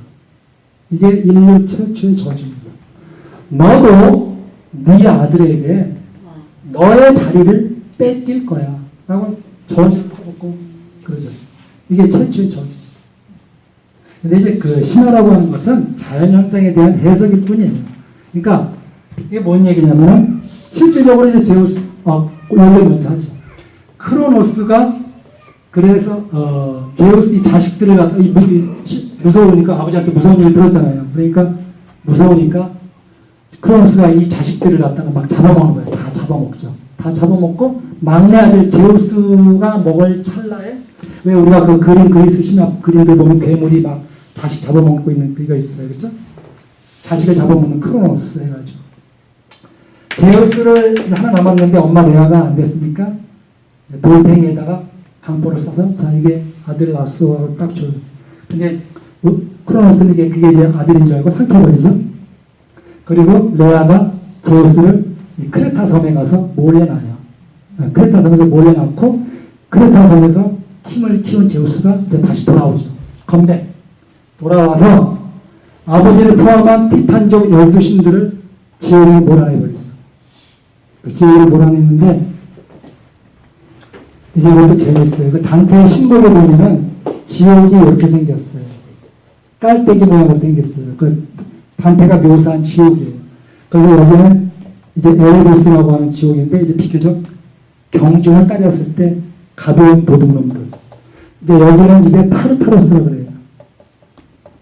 타르타로스라고 하는 지옥인데 이제 지구의 중심이에요. 여기는 누구도 나올 수가 없는 거예요. 그래서 제우스가 저 지옥의 모양은 단테가 생각해낸 그림입니다. 제우스가 이 티탄 12신들을 타르타로스에 전부 다 가둬요. 모두 다는 아니고 전부 대부분. 그 이아페토스라고 하는 사람들이 여기 아들이 넷이 있어요.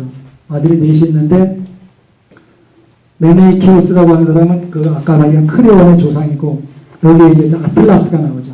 아틀라스, 우리가 알고 있는 프로메테우스, 그 다음에 이제 에피메테우스가 나오죠. 자, 요 아틀라스는 힘이 세잖아요. 그래서 가만히 보니까 요한은 지옥에 보내기가 좀 그래요. 그래서 너 아틀라스 이리 와봐. 너 힘 세다며 하늘 들고 있어. 그래서 제우스가 아틀란테에서는 하늘을 들고 있으라고 벌을 준 거예요. 지옥에 안 보내듯이. 그 롱필라 센터에 가면 이렇게 있잖아요. 그죠? 천구를 들고 있는 아틀라스. 그게 바로 아틀라스가 이때 이제 벌을 받는 거죠. 자, 이제 얘기는 그렇게 된 게 아니고 크로노스가 제우스에서 자리를 뺏길 거다라고 하는 그 저주, 이거는 시간에 대한 얘기예요. 시간. 자연현상을 신화가 의인화시킨 거죠. 뭐냐면, 자, 이 크로노스가 이제 중요한 의미가 있는데, 이 크로노스가 로마 신화로 가면 사투르누스를 바꿉니다. 사투르누스로 이제 이름이 바뀌죠? 이게 오늘날의 세턴이에요. 세러데이. 그죠? 네. 크로노스, 사투르누스. 영어로 이제 세턴, 세러데이가 되는 건데, 토요일은 일요일이 오면 불러가야 돼요. 일요일은 월요일이 되면 불러가야 돼요. 너도 네 자식한테 네 자리를 뺏긴다라고 저주했던 이 저주의 개념은 시간의 개념이었어요. 과거의 시간은 현재의 시간한테 밀려나는 거예요. 그런 개념을 의인화한 얘기죠. 재밌죠. 그리스 신화 얘기하면 무지한 거죠. 이 그리스인들에게는 두 가지 시간의 개념이 있어요. 크로노스와 카이로스라는 게 있어요. 크로노스는 지나간 시간, 과거의 시간, 도래하지 않은 미래의 시간이에요. 과거의 시간은 오늘 밀리고 오늘 내일이 밀리고 그거를 빗대서 우라노스가 너도 네 아들한테 자리를 뺏긴다라고 하는 시간이 밀어내고 나가는 거예요. 이것이 최초의 저주라고 하는 얘기하려다가 어떻게 그리스 신화까지 오게 됐습니다. 그러면 이제 오이디푸스 집안의 저주를 한번 보겠습니다.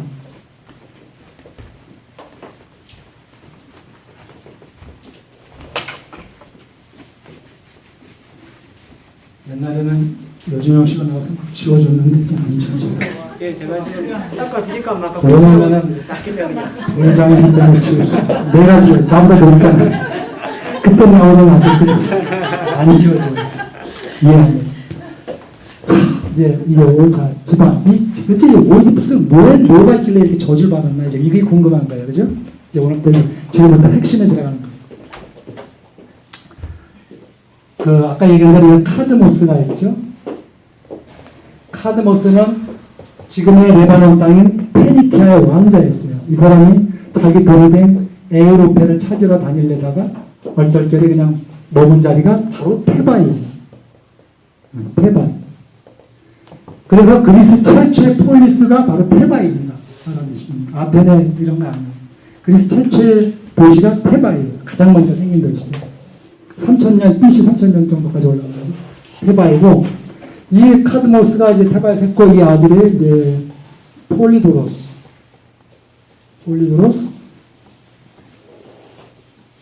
라브다코스, 라이오스, 오이디푸스 이렇게 나아가는 거죠. 자, 보십시다.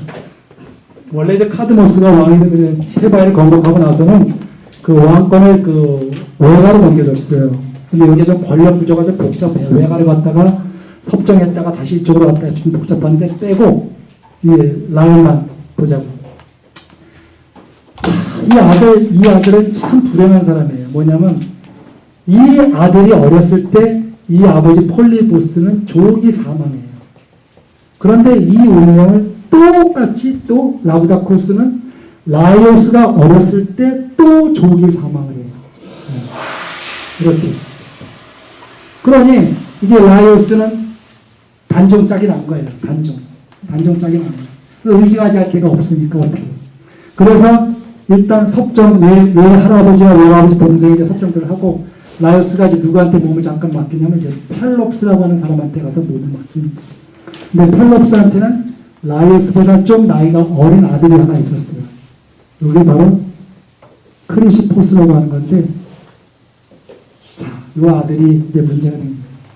이 크리시포스라고 하는 이 아들은 제우스가 탐을 낼 정도로 잘생겼어요.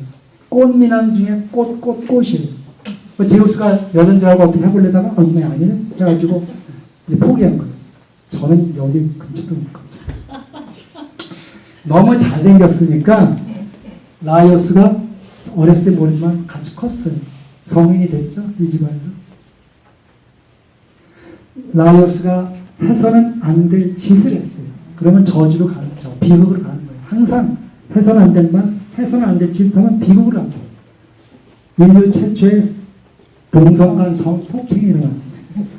너무나 이뻐가지고 라이오스가 그만 크리시포스를 성폭행한 거예요. 수치심에 자살을 해버렸어요. 팔롭스 너무 어이가 없죠. 먹여주고 재워주고 키워줬더니 내 아들을 이렇게 만들어.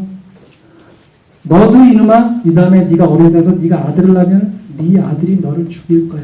악담을 퍼부었어. 이게 그대로 맞아 떨어졌죠.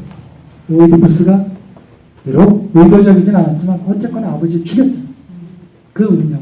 이렇게 됐다고 하는 그 설이 있고 하나 있고, 또 하나의 설이 뭐냐면 이제 하늘에 있는 헤라가, 야, 이런 얘기 들어보니까 하늘에서 듣고 있으니까 이제 열받은 거야. 헤라가. 헤라같이 생기셨잖아요. 헤라가 가만히 있다 보니까 너무 화가 난 거야. 지상에서 이 자식이 말이지 이런 비인륜적인 행위로 폭행을 해서 사람을 죽게 만들어. 그냥 놔둘 수 없어. 너도 네 아들한테 똑같은 벌을 받아라라고 했다는 설이 있어요. 근데 헤라는 우리가 알다시피 이제 인간들을 퍼뜨리기 위해서 제우스는 막 여기저기 하고 씨를 뿌리잖아요. 어이 하고 씨를 뿌리잖아요. 근데 제우스는 그래도 헤라는 가정의 신이에요. 가정을 지켜야 돼. 헤라도 그러면 안 되지. 그러면 막 같이 가면 안 되잖아요. 그죠? 알죠? 그래서 가정을 지킨다는 뜻에서 헤라는 이런 놈을 그냥 놔두지 않아. 이런 못된 짓 하면 인륜에 어긋난 짓을 하면 헤라가 그냥 안 돼. 헤라는 가정을 지키는 신. 이런 제우스와 헤라 이야기는 참 오늘날까지도 계속 되죠. 이거 뜨끔하는 사람 있으면 이러면 안 돼요. 이렇다고 하는 얘기. 이래서 이 집안이 이렇게 저주받은 거예요. 그래서 이렇게 됐다고 하는 얘기. 자, 비극으로 넘어가겠습니다.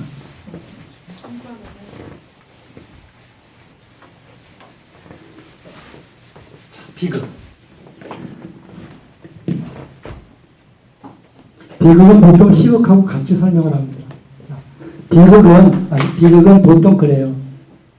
사회 시스템을 좀 더 공고히 하는 경향이 있고, 희극은 그 사회 기반을 무너뜨릴 수가 있어요. 이걸 생각하면 돼요. 왜 우리가 그 코미디 프로 같은 거 보면 꼭 그게 있어요. 정치 풍자 코너. 그죠? 왜 그 사람 있잖아요. 왜 내 통장에 27만원 뿐이 없다는 그분. 정권은 29만원이었어요? 2만원 올랐어요? 그 사람이 정권 잡자마자 제일 먼저 한 게 뭐예요? 언론 통폐합하고, 이제 사회 정의 실현, 정의사회 실현해서 삼청도에 교육 보내고 이제 방송 나가는 거 코미디 저질이야. 이거 좀 어떻게 좀 클리어하게 해봐. 그래서 이렇게 한 게 대표적으로 코미디부터 저질을 해서 많이 없어요. 근데 그 이면에는 정치 풍자하는 게 싫은 거죠. 동양 뭐랄까 이 기득권 세력, 정치를 권력을 잡은 자가 일반 백성들이 읽기를 싫어하는 책에 동서양을 대표하는 책들이 있죠.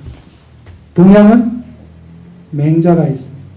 서양은 아리스토텔레스의 포에티카. 이거 시약. 아리스토텔레스의 시약. 이걸 못 얘기하는 거예요. 왜냐하면 맹자. 2500년 그 얘기했죠. 군주가 못하면 신하가 밑에서 들어 올려내야 된다. 혁명론. 소위 말하는 최초의 혁명론을 낸 사람이 맹자예요. 그래서 그런 기득권자들은 맹자를 못 읽게 하지. 혁명 그런 거. 이제 서양에서 이제 포에티카. 왜 이걸 못 읽게 하냐면 이게 시학인데 우리말로 시에 대한 이론을 생각하면 안 되고 앞에 부분은 이게 총 26장 챕터 26로 구성되어 있는 거예요. 근데 앞에 거의 전부 다 비극이에요. 70~80%가 비극에 대한 얘기고 뒷부분에 희극이 좀 얘기가 나와요. 비극 이론, 희극 이론이에요. 응? 비극이 갖춰진 요소, 희극이 갖춰진 요소. 근데 이 이야기는 사실상 현재는 현존하지 않아요. 다만 다른 문헌에서 이러이러한 이야기가 있었다라는 걸로 해서 여기에 그런 얘기가 있었다는 걸 알 뿐이에요. 여기에 보면은 그런 거죠. 희극이 그런 요런 얘기를 이렇게 제가 얘기할게요. 그 얘기를 하면 더 재밌는 게 있어요. 자, 희극을 읽지 못하게 하는 아주 재밌는 소설이 하나 있어요. 우리 이거 있죠?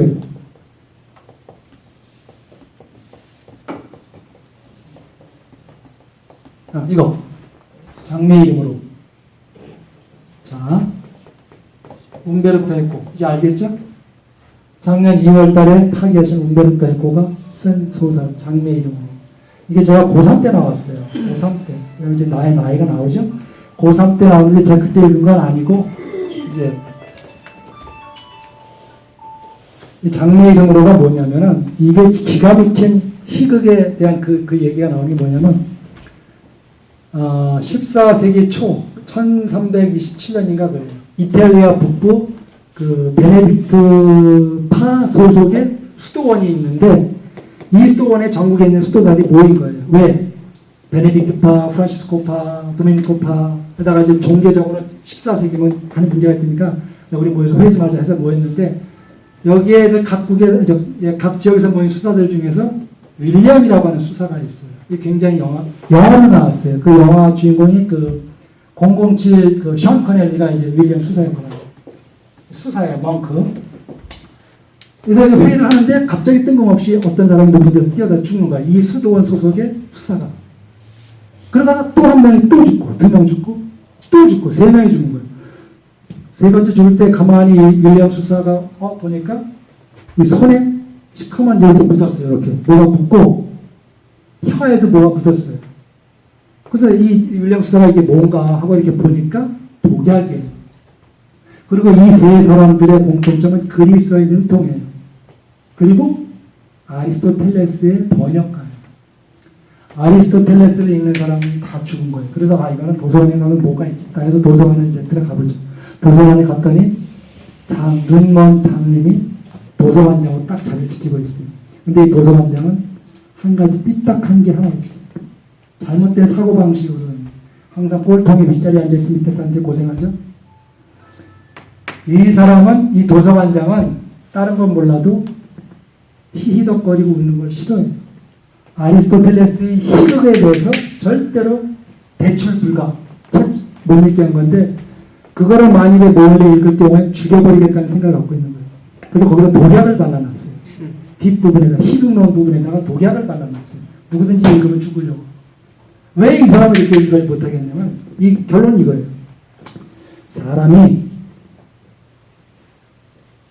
희덕거리고 이렇게 가볍게 그러면은 두려움이 없어지는 거예요. 두려움이 없어지면 하느님에 대한 경외심이 없어지는 거예요. 그렇습니까?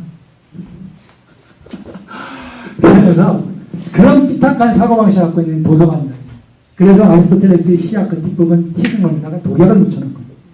그래 그걸 먹고 이제 책장 넘기다 보니 이렇게 되다 보니까 그 세상은 죽은 거예요.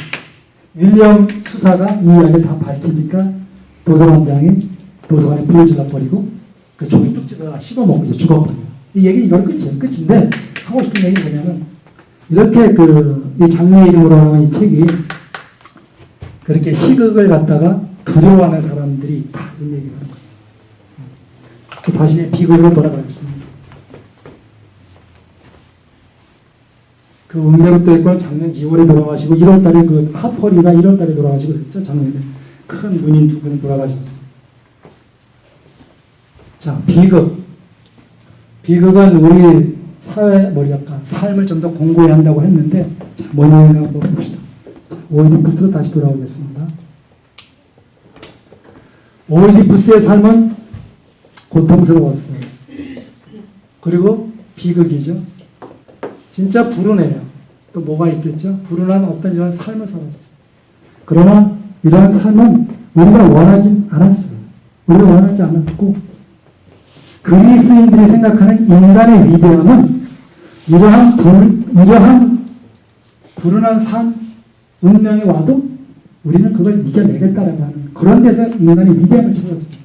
그리스는 해양국가예요. 발칸반도 밑에 대륙도 있지만 전반적으로 그리스는 해양의 문화를 먹고 살았던 사람들. 그 해양법이라고 하는 데가 그리스에서 최초로 만들어졌습니다. 바다는 항상 사람을 집어삼키죠. 그러니까 그리스 사람들은 늘 통곡소리가 끊어지질 않은 거예요. 그죠? 그렇지만 우리는 그 바다를 이겨내고 산다, 이겨낸다, 견뎌낸다. 그런 데서 그리스 사람들은 인간의 위대함을 찾았던 거예요. 이제 그런 얘기할 때 저는 항상 이제 오디세이아를 얘기하죠. 오디세우스의 노래. 오디세이아. 자, 여기 오디세이아는 트로이 전쟁이 끝나고 다른 장군들은 다 돌아가는데 바다에서 7년 동안 칼립소라고 하는 요정한테 붙잡혀서 가지 못하고 있는 거예요. 근데 나는 이제 내 집에 가겠다 하니까 칼립소가 뭐라 그랬냐면 자, 이게 이야기가 어떻게 되냐면 칼립소가 가겠다고 하니까 오디세이아가 가졌다니까 칼립소가 너 지금 가지 마라. 너 지금 바다에 다시 나가면은 진짜 위험하다는 거지. 그 옛날에 너랑 결혼했을 때 그 아내 누구죠? 그 아내 페넬로페. 페넬로페는 적고 예뻤지만 지금 벌써 17년 전인데 10년 동안 트로이 전쟁이고 자기랑 7년 살았으니까 17년 전인데 지금 가면은 모르긴 몰라도 갱년기인데 왜 가냐? 나랑 살면 내가 너에게 젊음을 줄게. 영생을 줄게. 그리고 너 진짜 지금 바다에 나가면 안 되는 이유가 있어. 왜? 뭐냐면 포세이돈이 그냥 놔두지 않는다는 거예요.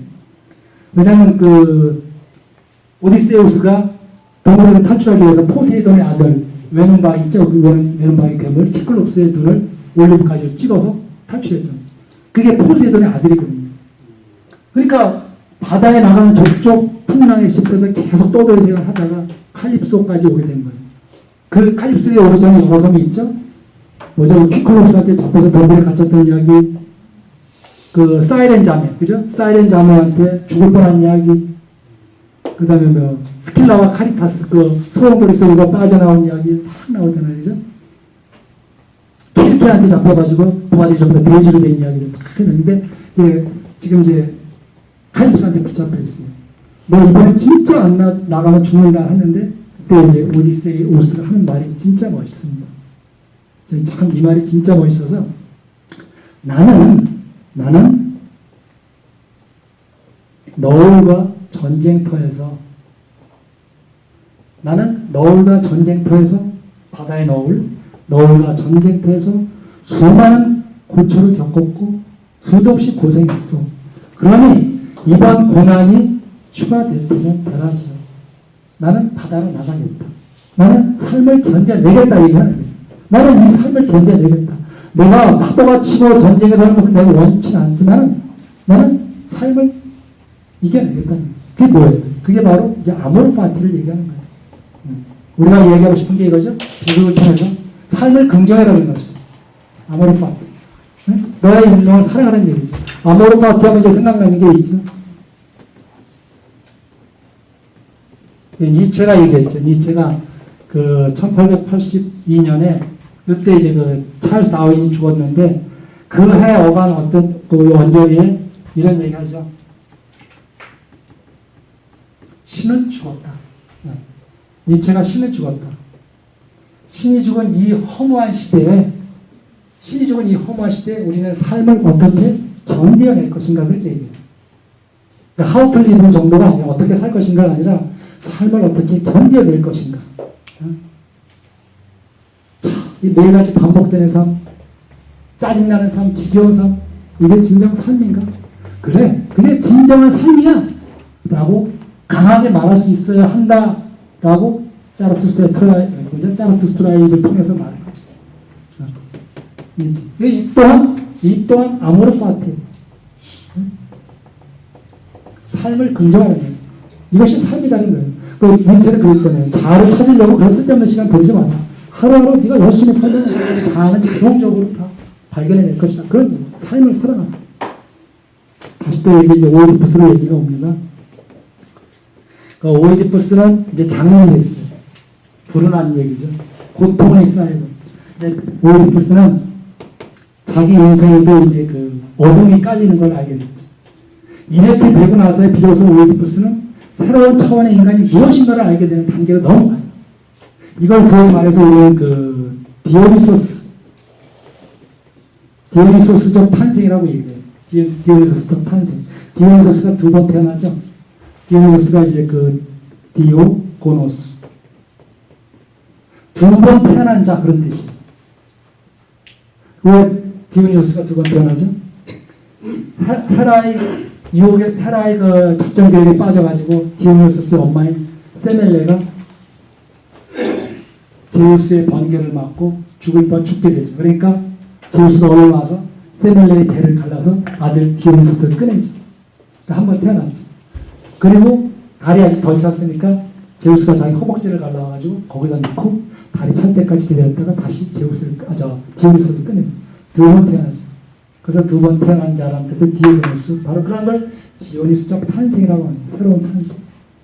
오이디푸스는 그러한 단계로 넘어간 거예요. 우리가 비극은 이렇게 그 비극이 주는 그 현실에 굴복할 것이 아니라 견뎌내는 것에서 인간의 위대함이 있는 거죠.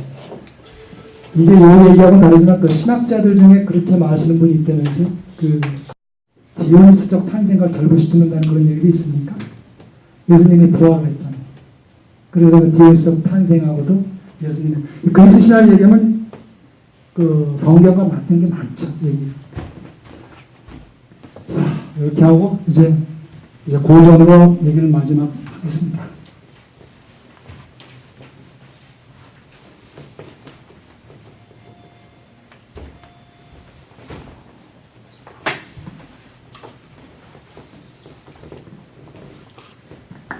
보전. 저희는 이렇게 보전은 우리가 보전을 안 좋아할래야 안 좋아할 수가 없는 게 이거 두 개 때문인 것 같아요. 내용이 진짜 내용이 그 2500년, 2700년에 쓴 그 고전들이 후대 작가들이 잘못 따라하잖아요. 내 구성이 또 기가 막힌 게 구성하면 또 다시 제가 오디세이아를 또 얘기하죠. 오디세이아가 총 24권으로 되어 있는데 오디세이아 앞에 나오지도 않죠. 앞에는 그 아테나의 여신이 아버지 제우스한테 이제 오디세우스를 좀 집에 돌려보내주자 하니까 이제 제우스가 이제 헤르메스를 보내서 칼립소의 마음을 흔들어서 이제 칼립소가 아까 얘기한 대로 칼립소가 이제 풀어주는 거예요. 그런데 그리고 이제 쭉 이제 아들이 아버지를 찾아가는 얘기를 쭉 하다가 9장에 가서야 중간쯤에 가서야 그때 오디세우스가 나오죠. 맞죠? 오디세우스. 그때 얘기를 쭉 과거로 돌아가서 자기가 어떻게 하는지 얘기가 쭉 나오는 거예요. 우리가 알고 있는 오디세우스의 모험은 이제 그때서부터 시작되는 거예요. 그러니까 얘기가 플래시백이 지금 우리 글을 쓰고 소설을 쓰고 하는 사람들, 극작가들 다 글을 쓰는데 과거로 돌아가서 하는 그 플래시백이라고 하는 이 문학적 장치가 오디세우스에 이미 있어요. 오디세이아. 2700년 전에 벌써 이게 만들어졌다고 하는 거예요. 고전이지만 지금 현대인들도 따라갔으면 이렇게 완벽하니 우리가 고전을 안 따라할래요? 안 따라할 수가 없는 거예요. 그래서 저는 이런 고전을 가장 잘 따라하고 가장 잘 공부해서 가장 성공한 사람을 저는 이 사람을 뽑습니다. 네, 셰익스피어 작품 중에 고전에서 안 따라간 거 없죠? 다 들어가 있습니다. 어떤 로미오와 듀엣부터 로미오와 듀엣 그거 다 있는 얘기예요. 아, 셰익스피어 오늘도 하나 있죠. 여기에 보면 이제 킹 리어가 있죠. 킹 리어가 오늘 얘기한 오디세우스하고 오이디푸스하고 얼마나 똑같은가 한번 보자고. 자, 봅시다. 이 킹 리어는 이 리어 왕은 브리튼의 왕이에요. 브리튼의 왕인데 딸이 셋이 있어요. 좀 더 속도를 내도록 하겠습니다. 첫째 딸, 둘째 딸, 셋째 딸인데 셋째 딸이 코델리아예요. 이 두 딸은 입 바른 소리만 하는 딸이고 막내 딸은 진솔한 딸이에요. 어느 날 갑자기 킹 리어가 쓸데없는 질문해요. 애들아 니네들은 아빠를 얼마나 사랑하니 그랬더니 아 하늘만큼 땅만큼이요 그랬어요. 얘는 뭐라 하냐면 자식이 아버지 사랑하는 건 당연한 거 아니냐 뭘 그런 거 묻고 그러냐 재미없게 있는 거. 그러니까 리어 왕은 이 두 딸만 사랑하는 거예요. 그래서 재산에 여기 50% 나눠줬어요. 이 딸은 너는 그냥 가서 프랑스 왕한테 홀몸으로 시집 보내버려요. 추방시키는 거죠. 나라방 같은. 자, 근데 유산이라는 게 뭐 그렇죠? 유산이라는 게 다 빼먹고 나면 그렇죠? 아버지한테 재산 다 뺏어먹고 나니까 이 딸들이 어떻게 해요? 이제 아버지 이제 가셔도 돼요. 그러니까. 영에 있고 아버지 가셔도 돼요. 그러니까. 그래서 폭풍이 치는 날 아버지는 길거리를 내쫓기죠. 그렇게 하고 이제 코델리아는 프랑스에서 이제 보십시오. 프랑스에서 코델리아가 군대를 끌고 옵니다. 아까 쌍둥이 아들 중에서 폴리네이케스가 아르고스를 가서 군대에 입고 하면서 일곱 장군에서 쳐들어왔다 그랬죠. 네, 아르고스에서. 아르고스에 가서 쳐들어온 오이디푸스, 코델리아가 프랑스에 가서 군대를 들어서 싸우는 거예요. 언니들하고 싸우는 거죠. 자, 얘기가 킹 리어에서 이제 얘기가 잠깐 멈추고 그로스토공 이야기로 넘어갑니다. 그로스토공 얘기가 뜬금없이 나오는데 뭐냐면 오이디푸스에서 안티고네로 얘기가 이렇게 3부작에 넘어가는 것처럼 킹 리어가 이제 오이디푸스 쪽으로 얘기가 그로스토공이라고 하는 사람이 이 사람은 리어 왕의 충신이에요. 이 사람에게는 아들이 둘이 있었어요. 에드가가 있었고 에드몬드가 있었는데 배다른 동생이죠. 근데 이 에드몬드가 또 그렇게 잘생겼어요. 너무너무 핸섬가예요. 아까 얘기한 크리시포스만큼 잘생겼어요. 그러니까 이 두 딸들이 또 이 신하의 아들 에드몬드를 그냥 놔두지 않죠. 그래서 이 딸들이 둘 다 같이 좋아해요. 에드몬드. 같이 좋아해요. 삼각관계가 됐죠. 언니가 알고 나서 동생을 그냥 놔둘 수가 없죠. 사랑을 동차적해서 언니가 동생을 죽여요. 자기는 죄책감에 자살을 버려요. 둘 다 죽죠. 네. 두 명이 죽어요. 둘 다 죽죠. 아까 그 쌍둥이 폴리네이키스하고 에테클레스 서로 치고받고 테마에 벌판에서 죽잖아요. 둘 다 죽어요. 똑같이. 그리고 이제 이야기가 두 개로 되어 있는 거 구성이 있죠. 구성. 이 구성이 오이디푸스하고 안티고네 이런 식으로 되어 있듯이 킹 리어에서 그로스토공리에서 넘어가는 이런 구성. 진짜 똑같은 게 뭐냐면 이 눈에 있어요. 눈. 오이디푸스가 자기 스스로 장님이 됐잖아요. 여기에서는 이 둘째 사위놈이 이 그로스토공의 눈을 뽑아버려요. 그로스토공이 리어왕 팽만 들고 충원을 하니까 그럼 알았어 하면서 이 사람이 눈을 뽑아버려요. 잔인하죠. 그런 식으로 이렇게 이야기를 따라한 겁니다. 셰익스피어의 킹 리어가 오이디푸스랑 이렇게 똑같다는 거를 설명했습니다. 자, 근데 근데 따지고 보면요. 이게 그 18세기까지만 하더라도 작가들이 글을 쓸 적에는 그 원전이라고 하는 게 있어요. 원전. 오리진이 있는 거죠. 오리진. 글을 따올 적에 그냥 자기가 창작하는 작가도 있겠지만 대표적으로 셰익스피어 보십시오. 르네상스 시대 사람도 전부 다 고전에서 얘기 따온 거예요. 그런 거죠. 이렇게 원전을 따온 그 대표적인 게 이제 고전에서만 나오는 이 의사사는 말고 현대 작가도 그래요. 그 미국의 그 누구죠? 미국의 극작가 유진? 예, 유진 오님. 어느 분이 말씀하셨어요? 손 들으세요. 내 마음을 뺏어간 그분. 유진원이 1950년대쯤에 죽은 그 미국 대표 극작가죠. 이 사람 작품 중에 이렇게 나는 원전에서 따왔다라고 하는 그런 얘기가 딱 들어가는 게 있어요. 이게 뭐냐면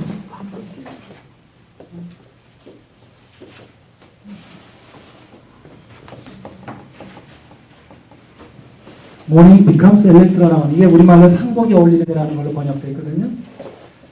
아까 아까 2대 저주받은 가문 얘기할 때 제가 이제 시간이 없어서 안 했는데 다음 달에 그 얘기할 거예요. 가장 저주받은 두 집안이 이 오이디푸스 집안하고 또 하나가 이제 다음 달에 얘기할 아가멤논 집안이 있어요. 이거 진짜 선선합니다. 다음 달에 안 오면 후회합니다. 아가멤논 집안은 오래에 걸쳐서 저주를 받았어요. 끊임없이. 저기는 아무것도 아니에요. 이 아가멤논이 트로이를 공격하는 그리스 연합군의 총사령관이에요. 트로이를 함락하고 10년 만에 돌아오죠. 돌아오는 그날 아내 클리타엠네스트라와 정부 아이기스토스가 아가멤논을 칼로 찔러 죽이죠. 그날로. 이 사실을 딸 엘렉트라가 알고 있어요. 딸이 어쩔 수 없이 자기 얼마 안 되니까 자기 남자 동생 오레스테스와 함께 엄마와 정부를 죽입니다. 이걸로 해서 5대째 내려오는 저주가 끝나요. 이 이야기를 가지고 유진 오닐이 이야기를 만든 거예요. 똑같아요. 아까 그 질문을 나한테 했는데 이 이야기는 이제 아이스킬로스의 오레스테이아 3부작이라는 것을 나와요. 오늘 얘기한 것은 소포클레스의 테바의 3부작이고 이거는 아이스킬로스의 오레스테이아 3부작이 더하는 나옵니다. 자, 이 얘기는 뭐냐면 이제 얘기는 남북전쟁으로 가요. 남북전쟁을 하는데 남북전쟁이 끝나고 남북이 돌아오자 똑같은 얘기예요. 마누라가 캡틴하고 선장하고 이제 늘 맞았어요. 이 사실을 딸이 알고 있어요. 딸은 만홍이에요. 만홍. 이 만홍과의 몰락을 얘기한 거예요. 만홍은 그냥 따온 우리가 이제 만홍 레스코 있죠? 만홍 레스코. 그 만홍도 있지만 여기서의 만홍은 더블 N이에요. 만홍. 이 만홍이 여기서 따온 거예요. 아가멤논의 그 멤논을 살짝 만홍하고 해서 만홍. 이 만홍과의 몰락을 얘기한 거예요. 남북전쟁이 북군이 끝나서 이겼죠? 근데 아직 아버지가 돌아오니까 마누라가 선장하고 눈이 맞아 있어요. 그리고 이 사실은 또 딸이 알고 있어요. 딸 만홍이 알고 있어요. 그래서 엄마가 전과 짜고 이제 남편을 죽이죠. 그러니까 이 만홍이 그 사실을 알고 있죠. 그래서 만홍이 똑같이 남자 동생하고 얘기를 해서 남자 동생과 함께 이제 여기서는 어머니는 죽이지 못해요. 이 소설에서는 정부만 죽이고 어머니는 그 다음날 이제 자살하죠. 그걸로 하는 얘기입니다. 이게 따라한다는 얘기입니다. 똑같은 얘기입니다. 그죠? 그 영화 하나만 더 얘기하겠습니다. 영화 하면은 혹시 엔젤 하트라고 하는 영화를 혹시 아시는 분이 있는데 엔젤 하트. 이건 작년에도 저는 보질 않았어요. 그냥 이야기를 내가 이제 펼쳐서 알고 있죠. 엔젤 하트인데 여기 보면 미국의 그 잘생긴 영화배우 있죠? 미키 루크 하고 로버트 드니로가 이제 나오는 건데 제2차 세계대전 얘기예요. 이거는 제2차 세계대전 때 본부가 된 식물인간이 11년 동안 식물인간이 있는데 이제 그건 중요한 게 아니에요. 어느 날 갑자기 식물인간이 없어져요. 그 없어진 식물인간을 찾아달라고 로버트 드니로가 정체불명 갑자기 툭 나타나서 이 사람을 찾아야 되는데 찾아달라고 이제 그 사립탐정이죠. 미키루크가 사립탐정한테 의뢰를 해요. 그러니까 이제 그냥 건수 잡았으니까 이제 수사를 시작하는 거죠. 이 얘기가 거기서부터인데 뭐냐면 이 미키루크가 지난 12년 동안 쭉 추적을 하면서 이렇게 이제 얘기를 해봐야 될 거 아니에요. 범인 잡기 위해서. 아니 이 사람이 어디로 왔는지 그 식물인간이 이 사람이 가면 어디로 왔는지 알 수가 없어요. 근데 미키루크가 만났던 사람들이 한 명씩 죽어요. 나중에 미키루크가 이제 범인을 잡죠. 그게 누군지 압니까? 누구겠어요? 오늘 오이디푸스하고 똑같은 거예요. 자기 자신이에요. 자기가 만났던 사람을 무의식 중에 죽이는 거예요. 그러고 깜짝 놀라고 이 사람 왜 죽었지? 이러는 거예요. 무의식 중에 자기가 범인들을 죽이는 거예요. 그러한 이 오이디푸스하고 똑같은 거죠. 이게 따라 한다는 얘기죠. 이런 거. 자, 이런 거 보고 자, 마지막 하나 남았습니다. 자, 이제 마무리하도록 하겠습니다.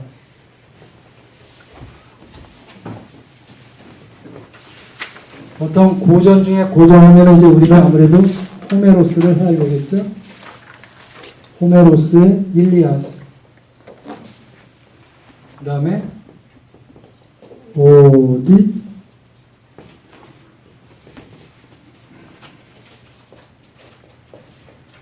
오디세이아가 있죠. 이거는 오디세, 이걸 똑바로 알아야 돼요. 오디세우스의 노래라는 뜻이죠. 오디세우스의 노래. 이거는 일리오스의 노래예요. 근데 오디세우스는 우리가 알겠는데, 오디세우스의 노래는 알겠는데, 일리오스는 뭔지 몰라요. 그죠? 우리가 맨날 일리아스 오디세이 했지만, 오디세우스의 노래, 오디세이아. 이게 노래한 뜻이죠. 정비사거든요. 일리아스, 일리오스의 노래. 일리오스가 뭐냐? 일리온인데, 일리온이 뭐냐면 바로 그게 트로이예요. 트로이의 또 다른 이름이 일리온이에요. 그 일리아스 보면 트로이 일리온 도성이라고 하는 말이 나와요. 일리온, 일리오스. 그것의 노래예요. 불타는 일리온 성의 노래. 일리아스. 알겠죠? 전쟁 얘기 10년 동안. 자, 우리가 보통 고전 중에 고전하면 이렇게 이제 호메로스의 오디세이와 일리아스를 잡죠. 이게 BC 750에서 한 700년쯤에 썼을 테고, 이로부터 한 700년 흘러서 BC 한 30년에서 20년쯤에 누가 나왔냐면 이제 베르길리우스가 나옵니다. 베르길리우스의 아이네아스, 아이네이스예요. 아이네이스. 이거는 아이네아스의 노래예요. 아이네아스가 누구냐? 트로이가 멸망을 하니까 이제 아이네아스라는 장군이 식솔들과 잔류병들을 이끌고 아프로디테의 보호 아래 지중해를 넘어서 로마 티베리우스 강변에 도착해서 로마의 시조가 됐다고 하는 그 장군이 바로 아이네아스. 이 아이네이스 이 책은 이 두 가지 책을 그대로 카피한 거예요. 어떤 그 커리큘럼. 그 첫 줄이 너무 멋있어요. 첫 줄이 어떻게 시작하냐면 나는 무기들과 한 전사를 노래하노라 라고 시작해요. 책이. 너무 재밌죠. 무기들과. 그렇죠? 나는 무기들과 한 전사를 노래하노라 하면서 베르길리우스는 로마 건국 시인이에요. 아우구스투스가 야 그래도 내가 제국을 건설했는데 뭔가 제국을 찬양하는 건국시가 하나 있어야 되지 않겠어? 그 네가 시인이라고 하니까 베르길리우스한테 시 하나 써봐. 건국시 하나 쓰겠는 거죠. 그 건국시가 로마는 이렇게 위대하다. 그리스에서부터 맥이 다 있다. 그래서 우리 로마가 있다 해서 쓴 게 바로 아이네아스. 그리고 또다시 한 또 1300년, 이제 AD가 되겠죠? 1300년쯤 들어갔을 때 이제 단테가 나오죠? 단테 이제 신곡이 나오죠. 단테의 신곡, 요거 두란테. 이 단테의 월 이름이 두란테예요. 네, 두란테, 자꾸 쓸 때 두란테인데. 네, 단테 원래 이름이 두란테인데, 줄여서 단테라고 하는 거죠. 단테가 신곡을 썼는데, 단테의 신곡이 지옥, 연옥, 천국에 있는 걸 알고 있죠. 지옥과 연옥을 갈 때에는, 자, 퀴즈, 도발 퀴즈. 자, 지옥과 연옥을 갈 때 누구랑 같이 갑니까? 누가 길라잡이 해주죠? 베르길리우스. 예. 이게 위험한 있어야지. 자, 지옥과 연옥을 갈 적에는 단테가 베르길리우스를 불러가지고 베르길리우스의 안내를 받고 갑니다. 네. 그리고 잠깐 지상에 머물렀다가 이제 천국으로 올라가죠. 그 천국 갈 때 누가 데리고 가요? 그 여자 이름이 모르겠네요. 단테의 여인. 거기까지 말씀드린 거예요. 단테의 여인이 누구예요?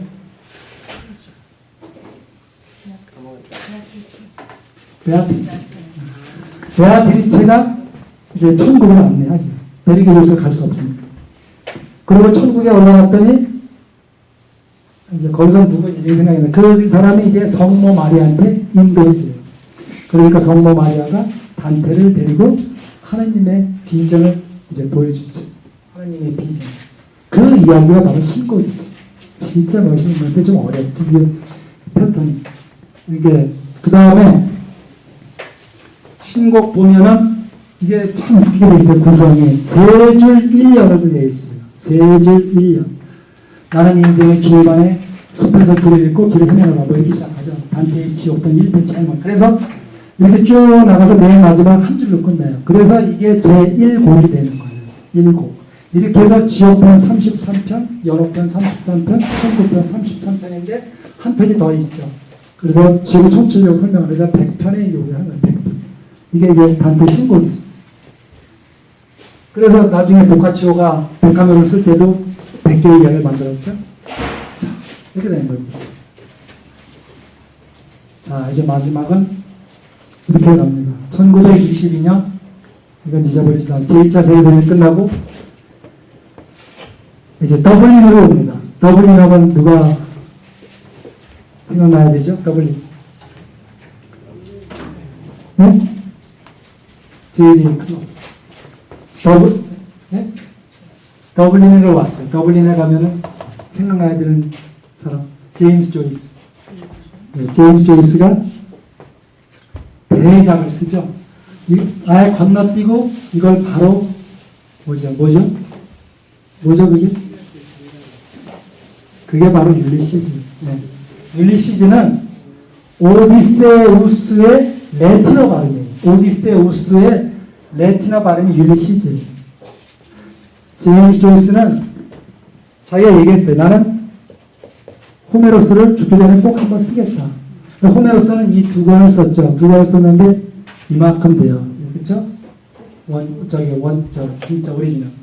그런데 제임스 조이스가 쓴 이 율리시즈는 이거는 10년 얘기예요. 아, 물론 요거 얘기죠. 요거는 10년이죠. 근데 율리시즈는 단 며칠간의 얘기죠? 네? 단 하루의 얘기죠. 근데 다시 시간 없다는 건 하루도 안 돼요. 아침 8시부터 새벽 2시인가 뭐 그때쯤까지 얘기니까. 그냥 만 하루가 안 되는 그날이 정확히 6월 16일이에요. 이걸 그래서 주인공 이름을 따서 무슨 데이? 블룸스데이라고 하죠. 블룸스데이. 네, 블룸스데이라고 하죠. 6월 16일. 1904년입니다. 1904년 6월 16일을 블룸스데이라고 합니다. 이 하루 동안의 이야기를 10년이 된 이 두 가지 볼륨하고 똑같은 얘기를 읽으라는 그 기법이 뭐예요? 마지막 퀴즈입니다. 이 율리시즈가 하루 동안의 이야기를 이 두 권의 분량과 똑같은 만큼 이야기를 끌고 갔던 그 작법은 우리가 얘기하는 이제 의식의 흐름이라고 하는 거죠. 현대 소설의 최고라는 의식의 흐름 기법이 처음으로 이제 도입된 겁니다. 그래서 대작을 이룬 거죠. 율리시즈. 전 솔직히 율리시즈만큼은 읽었다고 말한 적 없고 그냥 책장은 좀 넘겨봤다고만 얘기해요. 너무 어려워서 진짜 이해가 좀 어려워. 그래서 이 책은 챕터가 재밌어요. 챕터가 이 오디세이에 나오는 그 등장인물들을 하나의 챕터로 깔고 있어요. 제1장, 2장이 여기 나오는 등장인물들에서 맨 마지막에는 아내 텔레로페 뭐 이렇게 나오고 그죠? 아들 1장은 텔레마르코스 뭐 이런 식으로 챕터를 만들어요. 그래서 만든 책이에요. 이렇게 해서 고전의 위대성까지 우리가 정리해봤습니다. 저희 오렌지방에서 준비한 자료는 여기까지고요. 다음번에는 그 다음 이야기는 엘렉트라 컴플렉스와 트로이 전쟁 이야기를 하겠습니다. 감사합니다.